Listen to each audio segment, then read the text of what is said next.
సాధ్యమైనంత వరకు ఎవరితోటి ఎక్కువ స్నేహం పెంచుకోకు. అసలు స్నేహమే విడిచిపెట్టు. ఒక వయస్సు దాటాక ఎక్కువ అటాచ్మెంట్, సంబంధం పెట్టుకోక ఎవరితో. అంటే ఇతరులను ద్వేషించమని కాదు, అనవసరంగా ఎక్కువగా రాసుకు పూసుకు తిరగకు. తప్పదండి, ఎవరో ఒకళ్ళతో ఎక్కువ స్నేహం లేకపోతే అలాగా పొద్దున సాయంకాలం దగ్గర ఇలా ఫోన్ అలా పెట్టుకుని వాడితో గంటల గంటలు మాట్లాడకపోతే నేను ఉండలేను అనుకుంటే, ఒకవేళ సాంగత్యం లేకపోతే నీవు బ్రతకలేని బలహీనుడు అయితే సత్సంగము చేయంగవలయు. సత్సంగం సాధ్యమైనంత వరకు సత్సాంగత్యం చేయి, మంచి వాళ్ళతో మాట్లాడు. సాంగత్యం ఒక రోగం అయితే సత్సాంగత్యం అంటే మంచి వాళ్ళతో స్నేహం ఈ రోగానికి మందు. అనవసరమైన స్నేహం రోగమట, రోగానికి మందు వెయ్యాలిగా, ఆ మందు సత్సాంగత్యం. కాబట్టి అది చెయ్యి. ఈ రెండు అంటే అనవసర సాంగత్యం విడిచిపెట్టడం, సత్సాంగత్యం చెయ్యడం, దానికి కూడా శ్రద్ధదానత్వము అని పేరు. అటువంటి వాళ్ళు సుఖముగా శరీరం విడిచిపెడతాడు. అందుకే సహా అటువంటి వాడు అంటే సత్యం పలికేవాడు, వేదాలను నమ్మేవాడు, సత్సాంగత్యం చేసేవాడు, పనికిమాలిన స్నేహం విడిచిపెట్టేవాడు, ఇటువంటి వాళ్ళంతా కూడా సుఖం మృత్యుం రుచ్యతి, సుఖవంతమైన మరణమును పొందుతాడు. రుచ్యతి అంటే పొందుతాడు. ససుఖం మృత్యుం రుచ్యతి అని సుస్పష్టంగా విష్ణుమూర్తి గరుత్మంతునికి చెప్పాడు ఆచారకాండలో. చిత్రం, ఈ శ్లోకం యథాతథంగా మార్కండేయ పురాణంలో కూడా ఉన్నది. రేపు జూన్లో గుంటూరులో ఏకధాటిగా, బహుశా జూన్ 20 నుంచి అనుకుంటున్నాను, నాకు ఇంకోసారి డేట్ కరెక్ట్గా చెప్తాను, 40 రోజులు మార్కండేయ పురాణం చెబుతున్నాను. అన్నీ విడిచిపెట్టి 40 రోజులు అక్కడ మకాం పెట్టేయండి, వినండి. అప్పుడు మీ జీవితమే ధన్యమవుతుంది. అదేంటండి, మాకు పాడు సత్రంలో ఇల్లుందండి, సత్రం పాడు ఏదో ఉందని పేరు, లేక విద్యానగర్లో ఇల్లుందండి, ఇంకో చోట ఇల్లు, అన్ని చోట్ల ఎవడకుండదు. హైదరాబాద్లో ఇల్లు ఉండొచ్చు, అమెరికాలో ఇల్లు ఉండొచ్చు. ఒక్క 40 రోజులు నువ్వు లేకపోతే ఇల్లు ఎవడు ఎత్తుకుపాడో. రావణాసురుడు అంటే కైలాసంలో శివుడిల్లు పెకలించి తన లంకానగర్లో పెట్టుకున్నట్ట. మీరు ఒక 40 రోజులు లేకపోతే మీ సత్రంపాడిల్లో, లేకపోతే విద్యానగరిల్లో, మా పద్మాకర్ గారు బావిశెట్టివారిపేట కొంపో ఇవి ఎవడో పీక్కెడతాడు, అక్కడే ఉంటాయి. నిజంగా పీక్కెడిపోయేవాడు మీరున్న పీక్కుపోతాడు. అవతల వాడికి అంత శక్తి ఉందనుకోండి, మొత్తం నా సింహాసనంతో సైతంగా నన్ను పట్టుకుపోయినట్టు పట్టుకుపోతాడు. కాబట్టి ఈ 40 రోజులు మనం మనల్ని విడిచిపెట్టి, సర్వం విడిచిపెట్టి శ్రద్ధతో వింటే అప్పుడు అసలు మన జీవితం అంటే ఏమిటో తెలుస్తుంది మనకి. అంత అపూర్వ రీతిలో మార్కండేయ పురాణంలో కూడా ఇవే శ్లోకాలు కొన్ని ఉంటాయి. పురాణములన్నీ సత్యమే చెబుతాయి కనుక ఇదే శ్లోకం, ఈ 1వ శ్లోకం ఇందాక నేను చెప్పిన ఏనానృతాని నోక్తాని ప్రీతిభేద కృతోనచ ఆస్తిక శ్రద్ధదానశ్చ ససుఖం మృత్యు మృత్యతి అనే శ్లోకం యథాతథంగా చెప్పారు. అందులో జడోపాఖ్యానంలో చెప్పారు, ఇందులో భగవంతుడైన విష్ణుమూర్తి ఆచారకాండలో చెప్పాడు. కాబట్టి మనం ఏం చేయాలన్నమాట, సాధ్యమైనంత వరకు సత్యం పలకాలి. రెండవది ఏమిటి, ప్రీతిభేద కృతోనచ, ఎవరికి మధ్యలో తగాదా పెట్టకూడదు. అందులో ముఖ్యంగా భార్యాభర్తల మధ్యలో అనవసరమైన తగాదా అసలు పెట్టకండి. వాళ్ళేదో బాగుంటే నీకు ఎందుకు అసలు అనవసరంగాను. నాకు అలా దంపతుల మధ్య తగాదా పెట్టేవాడంటే అసహ్యం కలుగుతుందన్నమాట. ఎప్పుడూ ఇద్దరిని కలపడానికే ప్రయత్నించండి. అత్యావశ్యక స్థితి అని ఉంటుంది, అప్పుడు మాత్రం విడదీయాలి. ఎప్పుడు అది అత్యావశ్యక స్థితి, ఒక దుర్మార్గుడు నీచుడు భార్యని చంపడానికి కుట్ర పొందుతున్నాడు అనుకోండి, పాపం ఈ పిల్ల ఆ వ్యక్తి వల్ల చచ్చిపోతుంది అనుకుంటే అప్పుడు విడదీయాలి. ఎందుకంటే ఒక ప్రాణం కాపాడాలి కనుక అక్కడ. లేక ఈ అమ్మాయి వాడిని చంపేస్తోంది, అప్పుడు అతన్ని రక్షించు. ఉత్తప్పుడెప్పుడు భార్యాభర్తల్ని సాధ్యమైనంత విడదీయకు. ఎన్ని తగాదాలు వచ్చినా, ఏమండి పర్వాలేదండి, ఆవిడ మీ భార్య, ఏదో ఎన్నాళ్ళు కలిసి పనిచేసింది, కాస్త ఏదో కోపం వచ్చి తిట్టినంత మాత్రం చేత ఆవిడ విడవకండి అని చెప్పాలి. టీ ఇవ్వలేదు, దాంతో ఒక ఆయన కోపం వచ్చింది, 3 సార్లు విడాక్ విడాక్ విడాక్ అంటే ఎలాగా, బోడి టీ కోసమా? అందుకే చట్టం చేస్తున్నారు ఇప్పుడు అన్నమాట. ఎట్టి పరిస్థితుల్లో ఇలాంటివి చెల్లవు. దంపతులను అటు సూర్యుడు ఇటు పొడిచిన అన్యాయముగా ప్రీతిభేదం కలిగించి విడదీయరాదు, అది మహాపాపం. ఇటువంటివి చెయ్యరాదు అని శాస్త్రం చెబుతున్నది కనుక అలా చెయ్యవలసిందే. దేవ బ్రాహ్మణ పూజాయాం ఏ దత్తా నోనసూయవః శుద్ధాః వదాన్యాః హ్రీమంతః తే నరాః సుఖమృత్యవః. సుఖమృత్యవః, సుఖముగా శరీరము విడిచిపెట్టేవారు. హాయిగా శరీరం ఎవరు విడిచిపెడతారు? ఈ రెండో శ్లోకంలో చెప్పారు. దేవబ్రాహ్మణ పూజాయాం, నిరంతరం దేవతలని భక్తితో పూజించేవాళ్ళు, ఒక సమయం పెట్టుకొని ఆ సమయమునకు దేవతార్చన చేసేటటువంటి వాళ్ళు, మహాత్ములైన విప్రుల్ని పూజించేవాళ్ళు, వీళ్ళు సుఖముగా శరీరం విడిచిపెడతారు. రెండోది ఏ రత న అనసూయక, అంటే మాట వరసకు కూడా అసూయ లేకుండా ఉండాలి. అసూయ అంటే గుణేషు దోషారోప అసూయ. ఒక వ్యక్తిలో అన్ని మంచి గుణాలే, అయినా అందులో చెడ్డ వెతికితే దానికి అసూయ అని పేరు. ఎవరో ఒక అమ్మాయి వచ్చింది, గురువు గారండి ఈ రాత్రి ఎక్కడికి వెళ్ళలేనండి, కాస్త మీ ఇంట్లో ఉంటానంది అందండి. ఇలాంటి ఒక పుణ్యాత్ముడి దగ్గరికి వచ్చి ఒక ఆవిడ, ఏమండో గురువు గారు నేను రాత్రి ప్రయాణం చేస్తున్నాను, ఎక్కడ రూములు దొరకలేదు, బయట ఉండలేను, రక్షించండి, మీ రూములో ఉంటాను అంటే టక్కన ఆయనకి జాలి వేసి ఆయన రూములో అట్టే పెట్టుకున్నాడు. అది చాలా మంచి పని. కానీ కొంతమంది ఏం చేస్తారు, ఆ పిల్ల పడుచు పిల్ల, కావాలని ఆ పిల్లని తన గదిలోకి తీసుకెళ్ళాడు వీడు అని బయట పుకార్లు పుట్టిస్తారు. అంటే ఒక మంచి పనిలో ఈ చెడ్డని వెతికితే దానికి అసూయ అని పేరు. ఇలాంటి ఆయనకి ఏదో ఒక అర్చన జరుగుతూ ఉంటే పెరుగు ఇవ్వాలి అనిపించింది. అక్కడెక్కడో అన్నదానం జరుగుతోందిట. ఈ అన్నదానంలోకి 2 డబ్బాలు పెరిగిద్దాం అనుకున్నాడు. అది ఎంతో మంచి పుణ్య కార్యక్రమమే కదా. అన్నదానం జరుగుతుంటే ఆయనకు కూడా ఏదో బుద్ధి పుట్టింది, పుట్టక ఏదో చచ్చిచేడి ఏడాదికోసారి ఓ సద్బుద్ధి పుట్టింది. 2 బకెట్లు పెరిగిచ్చాడు. అప్పుడు మనం ఎంత పొగడాలి, పాపం ఆయనండి ఒక సామాన్యమైనటువంటి వ్యక్తి అండి, ఆయనకి పెద్ద డబ్బులు లేకపోయినా 2 బకెట్లు పెరుగు కొని పెట్టాడండి అని పొగడ్డం మానేసి, ఆయన ఇంట్లోనండి ఈ మధ్యన పెరుగు తెప్పించారు, అది పులిపెక్కిపోయింది, తినేవాళ్ళు లేక, పెళ్ళాం లేక, ఆయనకి బిడ్డలు లేక, తినేవాళ్ళు లేక, రోడ్డు మీద పోయడం ఇష్టం లేక మీకు అంటగట్టాడండి అంటే అది ఎంత పాపం. ఆయన ఏదో కష్టపడి పెరుగు దానం చేస్తే ఇష్టం ఉంటే పెరుగు దానం చేశాడని పొగుడు, అంతేగాని నిదాన ఆ దానాన్ని మళ్ళీ లేనిపోని నిందతో ఆరోపణతో పాడు చేయకూడదట. ఆయన ఇంట్లో పెరుగు మిగిలిపోయిందిట. ఆయన నిజానికి ఆ రోజే కొన్నాడు, కానీ వీళ్ళు కసి కొద్ది ఏమంటారనమాట, కిందటి ఏడాది కొన్నాడు గురువుగారు, ఆ పెరుగు డబ్బాలు వాళ్ళ ఇంట్లో పెట్టాడు, అవి చల్లట్లా, ఏం చేయాలో తెలియలేదు, మీరు దొరికారు, మీకు అంటగట్టాడు, మీరు అమాయకంతో ఆయన పొగుడుతున్నారు అని చెప్తే అది మహాపాపం. ఒకవేళ నిజంగానే ఆయన ఇంట్లో పెరుగు చల్లకపోయినా నాకే ఎందుకు ఇవ్వాలి, ఇంకోటికి ఇవ్వచ్చుగా, ఆయనకి భక్తి ఉంది కాబట్టేగా ఇచ్చాడు, కాబట్టి ఏ వంకతో అయినా పుల్ల పెరుగు ఇచ్చినా పర్వాలేదు అని సంతోషించాలి తప్ప ఈ దానములో లోపం వెతకూడదు. మంచి గుణములో చెడ్డని వెతికి ఆరోపిస్తే అసూయ అని పేరన్నమాట. దీనికి ఎన్ని ఉదాహరణలు ఇచ్చారో వేదవ్యాసుల వారు. ధర్మరాజు గారు అన్నదానం చేస్తూ ఉంటే పరమ నీచాతి నీచుడు చార్వాకుడని ఒక రాక్షసుడు వచ్చాడు. ఈ రాక్షసుడు ధర్మరాజు గారు అన్నదానం చేస్తున్నాడా, ఏమన్నామండి అది, ద్వారకా నగరంలో వండించి కృష్ణుడు తెస్తే దాన్ని ఇక్కడ అందరికీ వడ్డిస్తున్నాడు. వీడి అన్నం కాదది, పైగా అన్నంలో బల్లి పడింది, సాంబార్లో బల్లి పడితే బయట పారబోస్తే వేస్ట్ అయిపోతుందని అందరికీ పోసేస్తున్నాడు. పాడైపోవలసిన పదార్థాలు లోకానికి అందిస్తున్నాడు, ఇది కూడా దానమా అన్నట్ట. ఎంత ఆశ్చర్యకరమైన వ్యక్తులు ఉంటారు. ఇప్పుడు అర్థమైందా మీకు?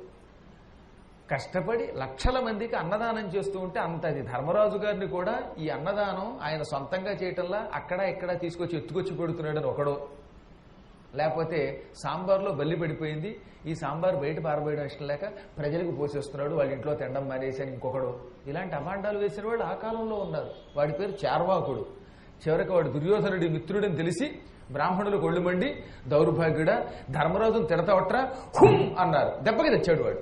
ఇది మహాభారతంలో అశ్వమేధ పర్వంలో వస్తుంది. అంటే ఆ రోజుల్లో కూడా ఉన్నారు, మంచి పనులు చేస్తుంటే తిట్టేవాడిని.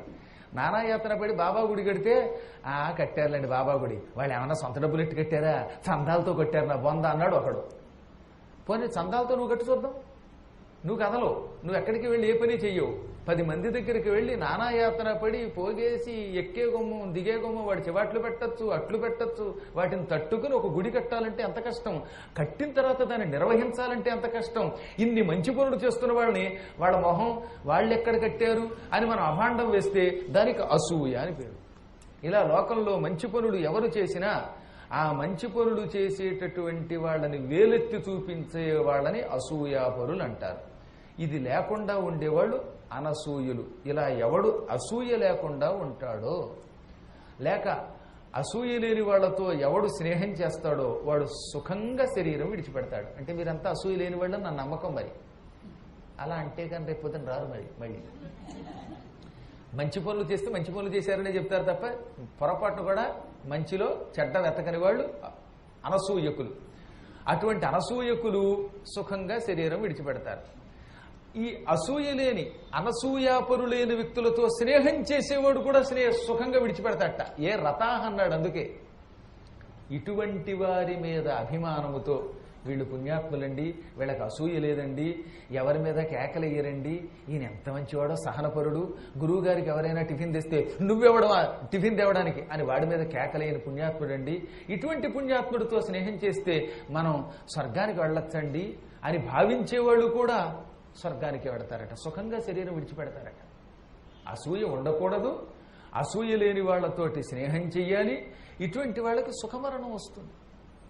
శుద్ధాహ మనస్సులో పవిత్రత కలిగిన వారిని శుద్ధులు అంటాం. పైకి మనం ఎన్ని చెప్పినా చక్కగా అలంకరించుకొని ఒక గొలుసు వేసుకుని కండువ వేసుకుని లాల్చీ వేసుకుని నుదుటింత విభూతి పెట్టినా మనస్సులో ఏముందో ఏం తెలుసు?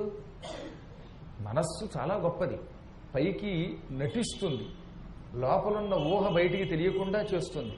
కొంతమంది వ్యక్తులు చూడగానే అబ్బబ్బబ్బా ఎంత మంచివాడండి, ఆయన చేతులు కట్టుకుని ఎంత వినయంగా ఉన్నాడండి అని అనిపిస్తుంది. కానీ ఆయనకి వినయం ఉందో ఏముందో, ఆయన మనస్సులో ఏముందో నాకేం తెలుసండి. చక్కగా ఆయన ఎదురుగుండా కూర్చుంటే అబ్బా పెళ్లి కూతుర్లో ఎలా సిగ్గుపడుతున్నాడు, ఎంత మంచివాడండి అని మనకు అనిపిస్తుంది. ఆ మంచిదనం ఏమిటో ఇంట్లో వాళ్ళు అడిగితే చెప్తారు, వాళ్ళు కూడా బయటికి చెప్పలేరు కనుక లోపల ఏడుస్తారు. కాబట్టి ఈ సృష్టిలో ప్రతి వ్యక్తి పైకి కనబడేవాడు ఒకడు, లోపల కనబడే తత్వం వేరు. ఎదురుగుండా ఉన్నప్పుడు మొగమాటమునకు పొగడవచ్చు, బయటికి వెళ్ళాక తెగడవచ్చు. అటువంటి తత్వం లోకంలో ఎక్కువ మంది దగ్గర ఉంటుంది. కానీ పై రూపము కంటే మనస్సు పవిత్రముగా ఉంటే వాడిని శుద్ధుడు అంటారనమాట. వాడు పైకి పెద్ద అందంగా ఉండకపోవచ్చు, కానీ మనస్సులో మాత్రం కుళ్ళు కుతంత్రాలు కుట్రలు ఉండవు. లోకమంతా బాగుండాలి, నాలికతో లోకాహ సమస్తాహ సుఖినో భవంత్ అంటాడు, కానీ అనడం కాదు, నిజంగానే మనస్సులో అనమాట. ఇక్కడున్న ప్రతి ప్రాణి సుఖముగా ఉండుగాక అని మనస్సులో అనుకుంటే వాడు శుద్ధుడు. ఇంచుమించుగా నా నమ్మకం మీరంతా అలా అనుకుంటున్నారని అనిపిస్తోంది. ఎందుకో నాకు కొంచెం ఈ మధ్యలో నాకు కూడా మిమ్మల్ని చూస్తూ ఉంటే మహాత్ములని, మీరంతా ఎదురుగుండా ఉన్నవాళ్ళు శుద్ధులని, ఒక్క ఎదురుగుండా ఉంటున్న వాళ్లే కాకుండా లైవ్లో వింటున్న వాళ్ళు కూడా ఇంతకంటే శుద్ధులని అనిపిస్తోంది. మిమ్మల్ని శుద్ధులు కాదు అన్నవాడికి బుద్ధి లేదనమాట. కాబట్టి ఇలా శుద్ధిగా పవిత్రమైన ఆలోచన కలిగినటువంటి వాళ్ళు సుఖంగా శరీరం విడిచిపెడతారు. వదాన్యాహ దానం చేసేవాళ్ళు, చేతికి ఎముక లేకుండా ఎంత తోస్తే అంత దానం చేసే ఉత్తమోత్తములు ఉంటారు. ఇంకా అసలు అటువంటి వాళ్ళ గురించి వెనక ముందు చెప్పలేం. నేను చాలా మంది మహాత్ములు చూశాను, ఆ సమయానికి మాత్రం వాడికి అనిపిస్తే ఇంక చేతిలో ఏముందని వెనక ముందు ఆలోచించరు. చాలా కాలం క్రితం ఒక దేవాలయం కడుతున్నాడు ఒక ఆయన. నేను ఆ దేవాలయం కడుతున్నప్పుడు ఆ వ్యక్తికి వెనకాతల నుండి సాయం చేశాను. ఇంతలో ఒక ముసలావిడ వచ్చింది, ఆయన చేతులు ఏదో పెట్టింది. ముసలావిడ పేదావిడ ఏం పెట్టిందిలే అనుకుని ఆ గుడి కడుతున్నాయని చెయ్యిలా విప్పి చూశాడు. ఆవిడ మెడలో ఉన్న గొలుసు 8 కాసుల గొలుసు చేతిలో పెట్టి రసీదు లేకుండా వెళ్ళిపోయింది. అసలు ఆవిడకి ఆ గొలుసు తప్ప మరొకటి లేదు తెలుసా. మళ్ళీ ఇంటికి వెడితే ఎంత పులుసు కాచుకోవడానికి డబ్బులు లేని పేదరాలు ఎప్పుడో భర్త గారు ఇచ్చిన గొలుసు ఉంది, భర్త గారు పోయారు, రేపు ఎలా బతకాలో తెలియదు, ఆ గొలుసు చేతిలో పెట్టి కిక్కురు మనకుండా వెళ్ళిపోయింది. అటువంటి వాళ్ళని తలుచుకున్నప్పుడు శరీరం ఏదో తెలియని గగురుపాటుకు గురవుతుంది. వాళ్ళకి వదాన్యులు అని పేరు అన్నమాట. కోట్లు ఆస్తున్నా చూస్తూ చూస్తూ 10 రూపాయలు ఇవ్వలేరండి. నాకు చాలా కాలం క్రితం అలాంటి ఎంతోమంది మహానుభావులు పరిచయం అయ్యారు. వాళ్ళు దానం చేశారంటే రెండో కంటివాడికి చెప్పరు, అనౌన్స్మెంట్ ఉండదు.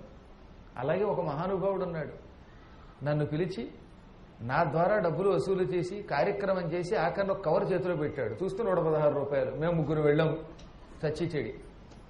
ఎప్పుడో చాలా కాలం క్రితం. ఆ రోజుల్లో ఈ 116 రూపాయలకి నేను ట్యాక్సీకి 300 అయ్యింది. నేను చెప్పింది ఎప్పుడో 1995 రోజుల్లో 500 ఎంతో ఖర్చు పెట్టి కడితే, నేను నాతో 2 పృచ్ఛకులు అవధానానికి కడితే రహస్యంగా కవర్లో పెట్టి పంపేశాడు. ఈ ట్యాక్సీ వాడికి మళ్ళీ ఇంటికి వచ్చాక నా జీతంలో కట్టుకున్నాను. ఇలాంటి వాళ్ళు ఉంటారు, వాళ్ళు వదాంజులే అనుకుందాం కాసేపు, మరి ఏం చేస్తాం. ఈ విధముగా వెనుక ముందు చూడకుండా దానం చేసే పుణ్యాత్ములు వదాంజులు సుఖం మరణం పొందుతారు. వాళ్ళు తే నరాహ సుఖమృత్యవః యో న కామాన్ న సంరంభాన్ నద్వేషాదు ధర్మముత్సృజేత్ యథోక్తకారీ సౌమ్యశ్చ ససుఖం మృత్యుమృత్యతి. ఎట్టి పరిస్థితుల్లో ఎంత అవసరమున్నా పిచ్చి పని చెయ్యనివాడు, అవసరమున్నా సరే మోసం చెయ్యనివాడు, వాడు సుఖంగా శరీరం విడిచిపెడతాడు. ఒక్కొక్కప్పుడు అవసరం అలా అనిపిస్తుందండో, తప్పనిసరి పరిస్థితుల్లో మోసం చేయవలసిన గతి వస్తుంది. పాప ఒక ఆయన దివాళా తీశాడు, అవతల వాడికి ₹1,00,000 అప్పు తిరిగి ఇవ్వాలి, ఈయన దగ్గర ఇవ్వడానికి డబ్బులు లేవు, వాడేమో చంపేస్తున్నాడు. అప్పుడు అబద్ధమాడి తప్పించుకోవచ్చు. కానీ ప్రాణం పోయినా నేను అసత్యం ఆడను, ఇవాళ నీకు ఇవ్వలేను కానీ ఎప్పుడో ఒకప్పుడు ఇస్తాను అని అసత్యం ఆడకుండా, అంటే ఎంత కష్టం వచ్చినా కూడా అసత్యం ఆడకుండా సత్యం మీద నిలబడేవాడు ఉన్నాడే, వాడు సుఖంగా శరీరం విడిచిపెడతాడు. హరిశ్చంద్రుడు తలుచుకుంటే ఒక్క ముక్కలో అప్పు తీరిపోదటండి. ఆయన నిజానికి ఇవ్వవలసిన అవసరం లేదు. విశ్వామిత్రుడు వచ్చాడు, యజ్ఞమునకు డబ్బు అడిగాడు, ఈయన ఇస్తానన్నాడు. ఆ తర్వాత విశ్వామిత్రుడు వెళ్ళి ఏం చేశాడు, మోసంతో నీ రాజ్యం ఇచ్చేయి అన్నాడు, ఇచ్చేశాడు. రాజ్యం అంతా పుచ్చుకున్నాక అప్పుడు నువ్వు ఒకప్పుడు యజ్ఞమునకు డబ్బు ఇస్తానన్నావు, ఆ డబ్బు అన్నాడు. అది కూడా 3 కోట్లు. ఎవడో బలవంతుడు రత్నం విసరడం ఇవన్నీ నాటకాల్లో కథలు. నిజానికి పురాణాల్లో 3 కోట్ల ధనం ఆయన అడిగాడు. ఎవరు? విశ్వామిత్రుడు హరిశ్చంద్రుడిని.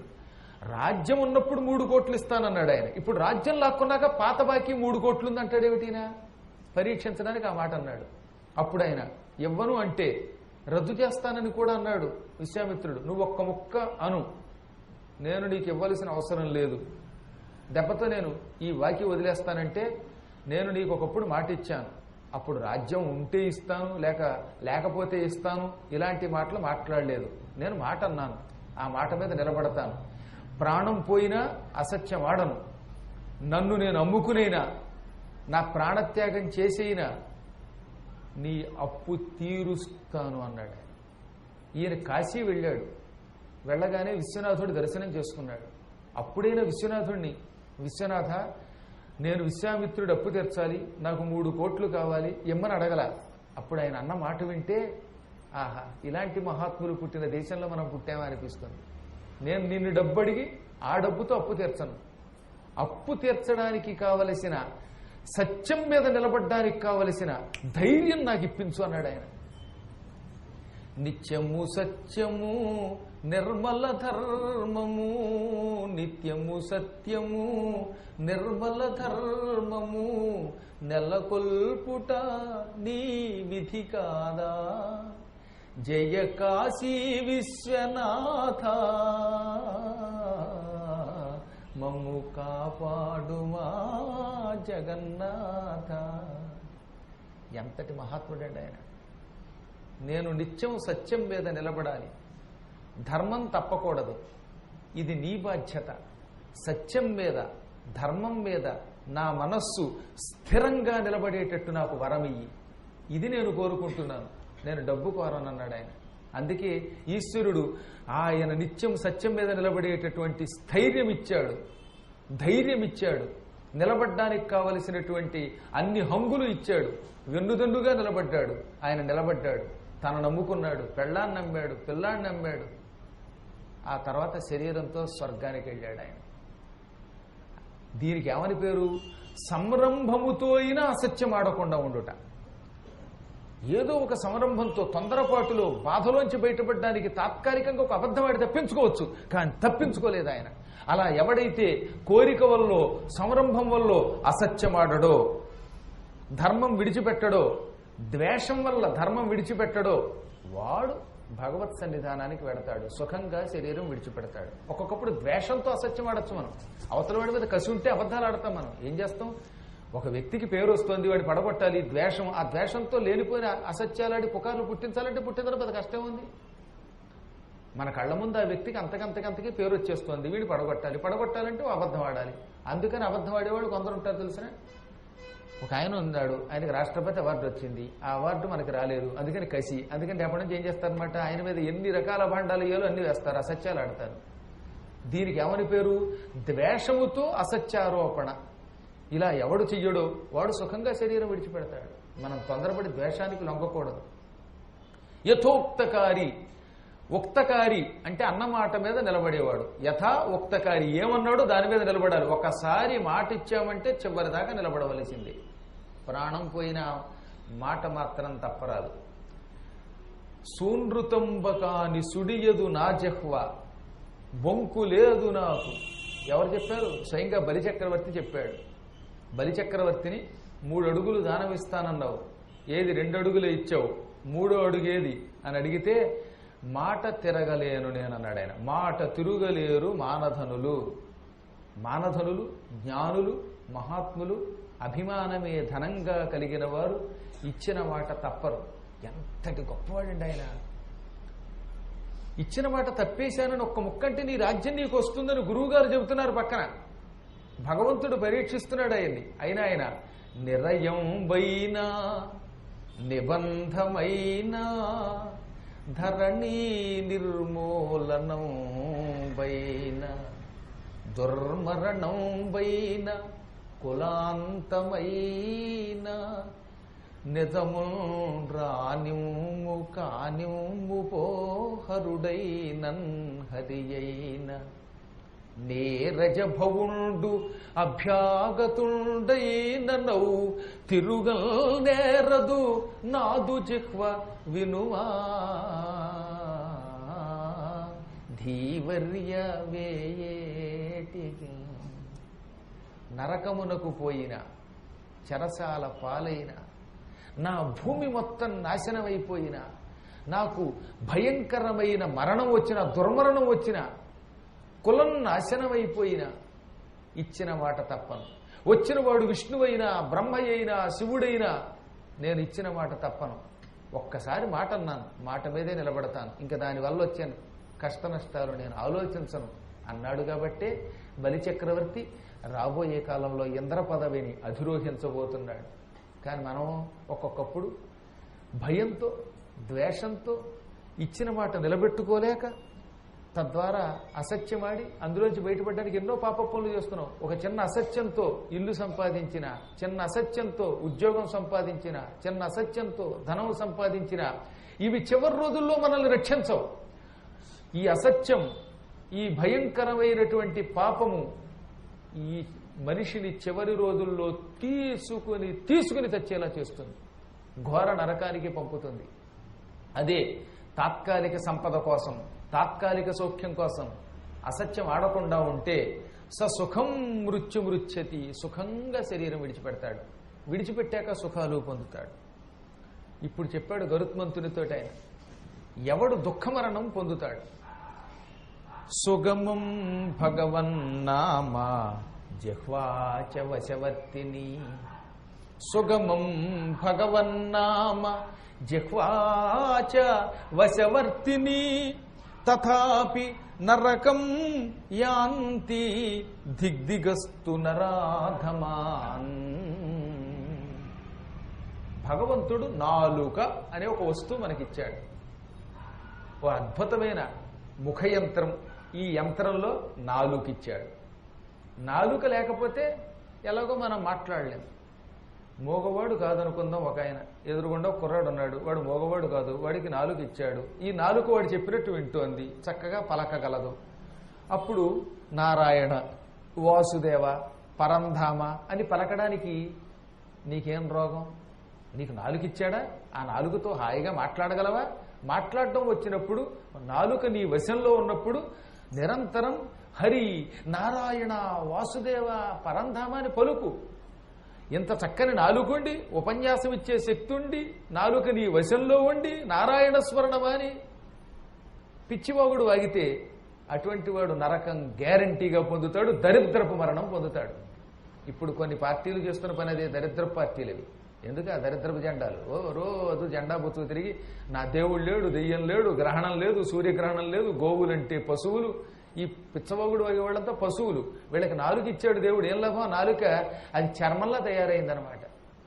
మీరంతా భగవంతుడి అదృష్టం వల్ల ఎప్పుడు ఇక్కడికి వచ్చినా నేను చూస్తున్నాను, రాగానే ఇక్కడికి రాగానే హాయిగా సాయి సాయి సాయి అని భగవన్నామ స్మరణ చేస్తూనే ఉన్నారు. నా ఉపన్యాస ప్రారంభం దాకా అలా హాయిగా జిహ్వాచ వశవర్తిని కనుక నీ నాలుక నీ వశంలో ఉంది కనుక, ఆ నాలుకతో నీకు పలికే శక్తి ఉంది కనుక భగవన్నామం చెయ్యి. ఎప్పుడు అవకాశం దొరుకుతుందా నామస్మరణ చేద్దామని చూడండి. ఒక ఆయన ఉన్నాడు ఏలూరులో, ఆయన పేరు కారాశెట్టి సుబ్బారావు గారు. ఎవ్వరు ఏమనుకున్నా సిగ్గుపడకుండా మైకు దొరికినప్పుడల్లా వాసుదేవ నారాయణ అంటూనే ఉంటాడు ఆయన. కొంతమంది ఆయన ఆక్షేపిస్తారు, ఆక్షేపించినా పట్టించుకోడు ఆయన. ఎందుకని ఇచ్చాడు? నేను ఆయన అంటే చాలా ఇష్టపడతాను. ఎందుకో తెలుసా? ఔచిత్యము అనౌచిత్యము ఆయనకి నాలుగు ఉంది. ఆ నాలుగుతో భగవన్నామం చేస్తాడు. ఎంత ఏదో ఒకనాడు ఈ నామస్మరణ రక్షిస్తుంది. ఒక్కొక్కప్పుడు మనకు కోపం రావచ్చు కాక కార్యక్రమానికి అడ్డం వచ్చాడని, కానీ పాపం ఆయన అమాయక భక్తి అది. అలాంటి అమాయకుల్ని భగవంతుడు కాపాడతాడు.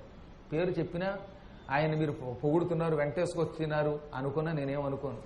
ఎందుకంటే గరుడ పురాణం చెబుతున్న మాట, భగవంతుడు వాసుదేవుడు చెబుతున్న మాట, నీకు నాలుక ఉంది, ఆ నాలుక నువ్వు చెప్పినట్టు వింటోంది, నీకు పలకడం వచ్చు, అప్పుడు చక్కగా భగవన్నామం చెయ్యి. పక్కవాడు ఏమనుకున్నా, వాడు తిట్టుకున్నా, నవ్వుకున్నా, వెకిలి మాటలు మాట్లాడినా నువ్వు పట్టించుకో. మాట్లాడిన వాడు పోతాడు, నువ్వు మాత్రం నిశ్చింతగా భగవన్నామం చెయ్యి. మీరు నేను నిన్న చెప్పిన మాట విన్నారు. నేను నిన్న ఏమన్నాను? నా పురాణం ప్రారంభమయ్యేదాకా కాసేపు భగవన్నామం చెయ్యండి. రాగానే చక్కగా పద్మగారు, ఆ తక్కిన భక్తతో వీళ్ళంతా ఇక్కడ కూర్చుని హాయిగా నామస్మరణ చేశారు. నేను వచ్చి ఇక్కడ కూర్చోగానే ఆపేశారు. మళ్ళీ నేను వచ్చాక కూడా వీరే చేస్తే నేను కనుక అక్కడ ఔచిత్యంతో ఆపారు. ఇలా అవకాశం ఉన్నప్పుడల్లా భగవన్నామం చెయ్యాలి. చేస్తే సుఖంగా వెళ్ళిపోతాడు. అలా చెయ్యడు చూసారా, అలాంటి నరకమునకు పోతాడు. అందుకే ధిక్, అటువంటి నరాధముల గురించి ధిక్ అన్నాడు. వాడు దరిద్రులు, నీచులు. వాడు భగవంతుడు నాలుగిచ్చినా కూడా నారాయణ స్మరణ చేయకపోతే, భగవన్నామం చేయకపోతే వాడి జన్మ దండగా. అలాంటి వాడు చివరి రోజుల్లో చస్తాడు. ఆ బాధ ఎలా ఉంటుందో అనుభవిస్తున్నప్పుడు తెలుస్తుంది. మీకెలా తెలుసండి అని నన్ను అడగండి. నాకు భగవంతుడు కొన్ని శక్తులు ఇచ్చాడు. మీరు నేను పొగుడుకుంటున్నాను అనుకున్నా నాకు వచ్చే నష్టం లేదు. కానీ అవతల వాడిలో పరకాయ ప్రవేశం చేసి వాడు పొందుతున్న బాధను నేను అనుభవించాను 2-3 సార్లు. తప్పనిసరి పరిస్థితుల్లో మీకు తెలియజేయవలసి వస్తుంది. తెలియజేస్తే జాగ్రత్తగా ఉంటారు గనక. 3 దూరగలిగా. అన్ని వేళ దూరలేం మేము కూడా. ఏదో ఆ కాసేపు మా గురువుల కటాక్షంతో దూరా. అందులో ఒక వ్యక్తి చచ్చిపోతున్నప్పుడు వాడి శరీరం మీద ఉన్నానంటే అప్పుడు వాడి శరీరాన్ని తేళ్లు కొడుతూ ఉంటే ఎలా ఉంటుందో, సూదులతో, గుండు సూదులతో గోళ్లల్లో గుచ్చితే వాడికి ఎంత బాధ కలుగుతుందో అంత బాధపడుతూ చచ్చిపోయాడు వాడు. కాసేపు నేను వాడి శరీరాన్ని ఆవహించి ఓహో మరణయాతనంటే ఇదన్నమాట అని తెలుసుకున్నాను. అప్పుడు నా శరీరం గగుర్పాటు గురైంది. ఇది 1996లో జరిగింది. మళ్ళీ తర్వాత 2001 సంవత్సరంలో చూశాను ఇంకొక ఆయన్ని. మళ్ళీ 2009 సంవత్సరంలో ఒక వ్యక్తి ప్రయాణం చేస్తూ కొండ కొట్టుకు చచ్చిపోయాడు. ఆ చచ్చిపోతున్నప్పుడు వాడు ఎక్కడున్నాడో వెతుకుదామని వెళ్లి వాడి శరీరంలో కాసేపు ప్రవేశించి దుర్మరణ యాతన ఏమిటో చూశాను. నేను 3 సార్లు అలా చూడగలిగాను. ఆ 3 సార్లు చూశాను. పాపాత్ములు, నిత్యం అసత్యం వాళ్ళు, గురుద్రోహులు, నీచులు, అబ్బబ్బబ్బా వాడి శరీరంలోంచి ప్రాణం పోతున్నప్పుడు వాడికి కలిగే బాధ అది అనుభవిస్తే తెలుస్తుంది అనమాట. ఒక మనిషిని బతికొండగా గోడ బాధ కలుగుతుంది. ఒకసారి ఆలోచించండి మీరు. ఇప్పుడు ఈయన ముఖం గుచ్చుకుని గోడకి డామ్ డామ్ డామ్ అని కొట్టేస్తూ ఉంటే వాడికి ఎంత బాధ కలుగుతుంది? అటువంటి బాధ పొందుతాడు. గోళ్లల్లో సూదులు గుచ్చుతూ ఉంటే ఎంత బాధ కలుగుతుందో అంత బాధ కలుగుతుంది. తేళ్లు వాడిని పటా పటా పటా ఒకేసారి లక్షల తేళ్లు కొండెంతో పొడుస్తూ ఉంటే ఎంత బాధో అంత బాధ పొందుతాడు. ఈ బాధలు ఇక బాబు అనుభవించవలసింది. ఆ దుర్మరణం మానవ భక్తుడికి రాకూడదు. ఇప్పుడు నేను ఎంత చెబుతున్నా నేను మళ్ళీ ఒక్క క్షణకాలం నా శరీరం గగురుపాటు గురుగుతుందనమాట. ఆనాడు ఆ బాధ నేను చూశాను. అందువల్ల మనం ఏం చేయాలన్నమాట, దరిద్రపు మరణం పొందకుండా ఉండాలంటే జాగ్రత్త తీసుకుని జిహ్వ మన వశవర్తిని కనుక భగవన్నామం చేయండి. హాయిగా భగవన్నామం చేయండి. బాధ కలిగినా సరే ఇతరుల మీద ఈ దొరికి అభాండం వేసిన వాళ్ళు మళ్ళీ వాళ్ళకి ఫోన్ చేసి మేము తెలియక లేనిపోని పుకార్లు పుట్టించిన పాపాత్ములం, మేము భయపడుతున్నాం, గురువుగారు ఇవాళే చెప్పారు నువ్వు దేవతవి లేక నువ్వు దేవుడివి, ఇంకెప్పుడు పుకార్లు వేయమని ఒప్పేసుకోండి. సత్యం. మనం తప్పులు చేస్తే ఒప్పుకుంటే లాభం ఉండదు. ఒక్క వ్యక్తి దగ్గరే ఒప్పుకుంటున్నాం మనం. ఆ ఒక్క వ్యక్తి దగ్గర ఒప్పుకుంటే దేవుడి దగ్గర ఒప్పుకున్నట్టే. మనం చేసిన పాపాలకి పశ్చాత్తాపం ప్రకటించి ఎవరి మీద మనం అభాండాలు వేసామో, ఎవరిని మనం చాటుగా తిట్టుకున్నామో వాడి కాళ్ళు పట్టుకుంటే వాడు క్షమించానంటే మనకి నరకం రాదు, మనకి దుర్మరణం రాదు. కానీ ఇక్కడ మొహమాట పడ్డామా చివరి రోజుల్లో ఇంతకింత అనుభవిస్తాం. చచ్చిన తర్వాత వచ్చే బాధ ఇంక సరే. ముందు ప్రాణం పోయేటప్పుడు ఎలా ఉంటుందంటే ప్రాణం పోయాక ఎలా ఉంటుందో ఒకసారి ఆలోచించండి. అందుకని మొహమాటం లేకుండా మనం సత్యం ప్రకటించాలి. ఇక అన్నిటికంటే సులభోపాయం భగవన్నామస్మరణ. ఆ భగవన్నామాన్ని విడిచిపెట్టకుండా చెయ్యాలి. ఏహి పాపరతాః తార్క్ష్యధయా ధర్మ వివర్జితాః దుష్ట సంగాశ్చ సచ్ఛాస్త్ర సత్సంగతి పరాంగుఖాః. పాపరతులు, ఎప్పుడు పాపాసక్తి వాళ్ళకి. పాపం అంటే ఏమిటో మీకు నేను చెప్పాలా? ఇక్కడున్న మహానుభావులకి ఇది పాపం ఇది పుణ్యం అని పద్మాకర్ గారు చెప్పేంత దుస్థితిలో లేరు. నాకు కూడా మీరు ఏది పాపమో ఏది పుణ్యమో వివరించగలిగే మహానుభావులు. గురువుగారు ఇది పాపం కదండి, ఇది పుణ్యం కదండి అని ఒక్కసారి మిమ్మల్ని ఇక్కడ కూర్చోబెడితే తెగ వివరిస్తారు. కాకపోతే పురాణం కింద చెప్పలేరు గనక మిమ్మల్ని మైకి దగ్గర కూర్చోబెట్టట్లేదు. కానీ లేకపోతే నాకు కూడా పాఠం చెప్పగలరు కదండి. ఎన్ని చేట భారతాలు గురువుగారండి. 5వ తారీఖు వచ్చిందండి, టోటల్ 5 అయ్యిందండి అని మొదలెట్టమంటే ఆవిడ ఇప్పేమంటే ఇక ఆవిడ ఇప్పుతుంది నాకు చేట భారతం. నాకు ఉత్తరాలు, నాకేమో ఫోన్లు. ఈ మధ్యనంటే నాకు ఓపిక లేక వినడం మానేశాను. కానీ కాబట్టి అష్టాదశ పురాణాలు వినగలిగిన వాళ్ళు, విన్న తర్వాత కంఠస్థం చేసిన వాళ్ళు, రాయగలిగిన వాళ్ళు, ఏది పుణ్యమో ఏది పాపమో అన్ని ఎరిగిన వాళ్ళు చాలామంది ఉన్నారు. కాబట్టి ఫలానా పని, ఈ పని పాపము, ఈ పని పుణ్యము అని కొత్తగా చెప్పక్కర్లా.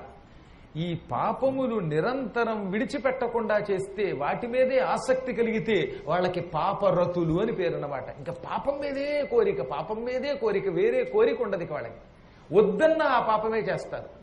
నాయన అభాండం వేయకురా అంటే అభాండమే వేస్తారు, అసత్యం ఆడద్దంటే అసత్యం ఆడతారు. బయట దొంగతనం చేయొద్దని బోర్డు ఉంటే కాలని దొంగతనమే చేస్తారు. కోపం వద్దురా అంటే కోపమే వహిస్తారు. గురునింద వద్దంటే గురునిందే చేస్తారు. దీనికి పాపరతత్వము అని పేరు. వాళ్ళు నరకానికి పోతారు, దుర్మరణం పాలవుతారు. దయాధర్మ వివర్జితా, ఎవరి మీద జాలి లేక ధర్మం విడిచి స్వేచ్ఛగా తిరుగువారు కూడా భయంకరం పొందుతారు. దుష్ట సంగాశ్చ, పాపాత్ములతో స్నేహం చేసేవాళ్ళు. నీచులతో స్నేహం చేశాడంటే వాడు ఖచ్చితంగా భయంకర మరణమే పొందుతాడు. సచ్ఛాస్త్ర సత్సంగతి పరాంగుఖా, పరాంగుఖుడు అంటే వ్యతిరేకంగా ఉండేవాడు. ఎవరికి? శాస్త్రములకు. శాస్త్రములంటే ఇష్టం లేదు. మాకేమిటింది, మాకెందుకండి ఈ శాస్త్రాలు, ఈ వేదాలు వద్దు, పురాణాలు లేవు, ఇవన్నీ ఉట్టి అబద్ధాలు అని పలికేవాళ్ళు, మహాత్ములంటే వ్యతిరేకంగా ఉండేవాళ్ళు. ఇటువంటి వాళ్ళు చివరన భయంకరమైన మరణం పొందుతారు. తీసుకు చచ్చిపోతారు. ఆత్మ సంభావిత, ఒక్కొక్కడికి నేనే గొప్పవాడిని ఒక ఊహ ఉంటుంది లోపల. అది లేకుండా ఎవడు ఉంటాడు? అంతో ఎంతో ఉంటుంది కొంతమందికి, కానీ ఎక్కువ ఉంటుంది కొందరికి. వాడు రోజు ఏమనుకుంటాడనమాట, నేను ఎంత బాగా పూజ చేశారో చూశారో గురువుగారు, అసలు నేను ఇచ్చిన హారతి ఎవరైనా ఇచ్చారా అని ఒకడు. అసలు గురువుగారు గుళ్ళో నేను పెట్టినట్టు ముగ్గులు ఎవరైనా పెట్టారా అని ఒకళ్ళు. ఇక మేము పారాయణ చేస్తే దేవత దిగొస్తుందని కొందరు. అభిషేకం చేస్తే మా అంత గొప్ప అభిషేకం చేయించేవాళ్ళు లేడని ఒకడు.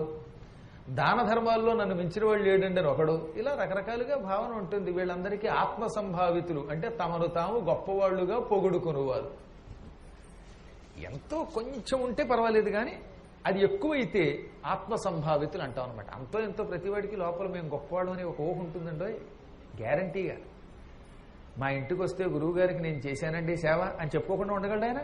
ఇది ఆత్మ సంభావితమే, కానీ అది కొంచెం ఉంటే పర్వాలేదు, ఎక్కువైతే ప్రమాదం. ఇక ఒక ఆవిడ ఉంటుంది, మాకు అదృష్టవశాత్తు గురువుగారు మా ఇంటికి వచ్చారండి, ఆ ఫోటో గురువు గారి కోసం పెసరట్లు వేసాను, పాయసం చేశాను. ఇక బయటికి వెళ్ళాక ఇది మొదలెడతారన్నమాట. గురువు గారికి ఇవన్నీ వేసి పెట్టాం, అవన్నీ పెట్టినా లోపల గదిలో పెట్టాక నేను ఏం తిన్నానో వాళ్ళకి తెలియదు పాపం. కానీ బయట ఏమని చెప్తారన్నమాట, పాయసం చేయించాం గురువు గారికి, అవి చేసామని చెప్పుకుంటారు. అంటే ఈ విధంగా గురుసేవ చేశామని కొందరు పొగుడుకుంటారు.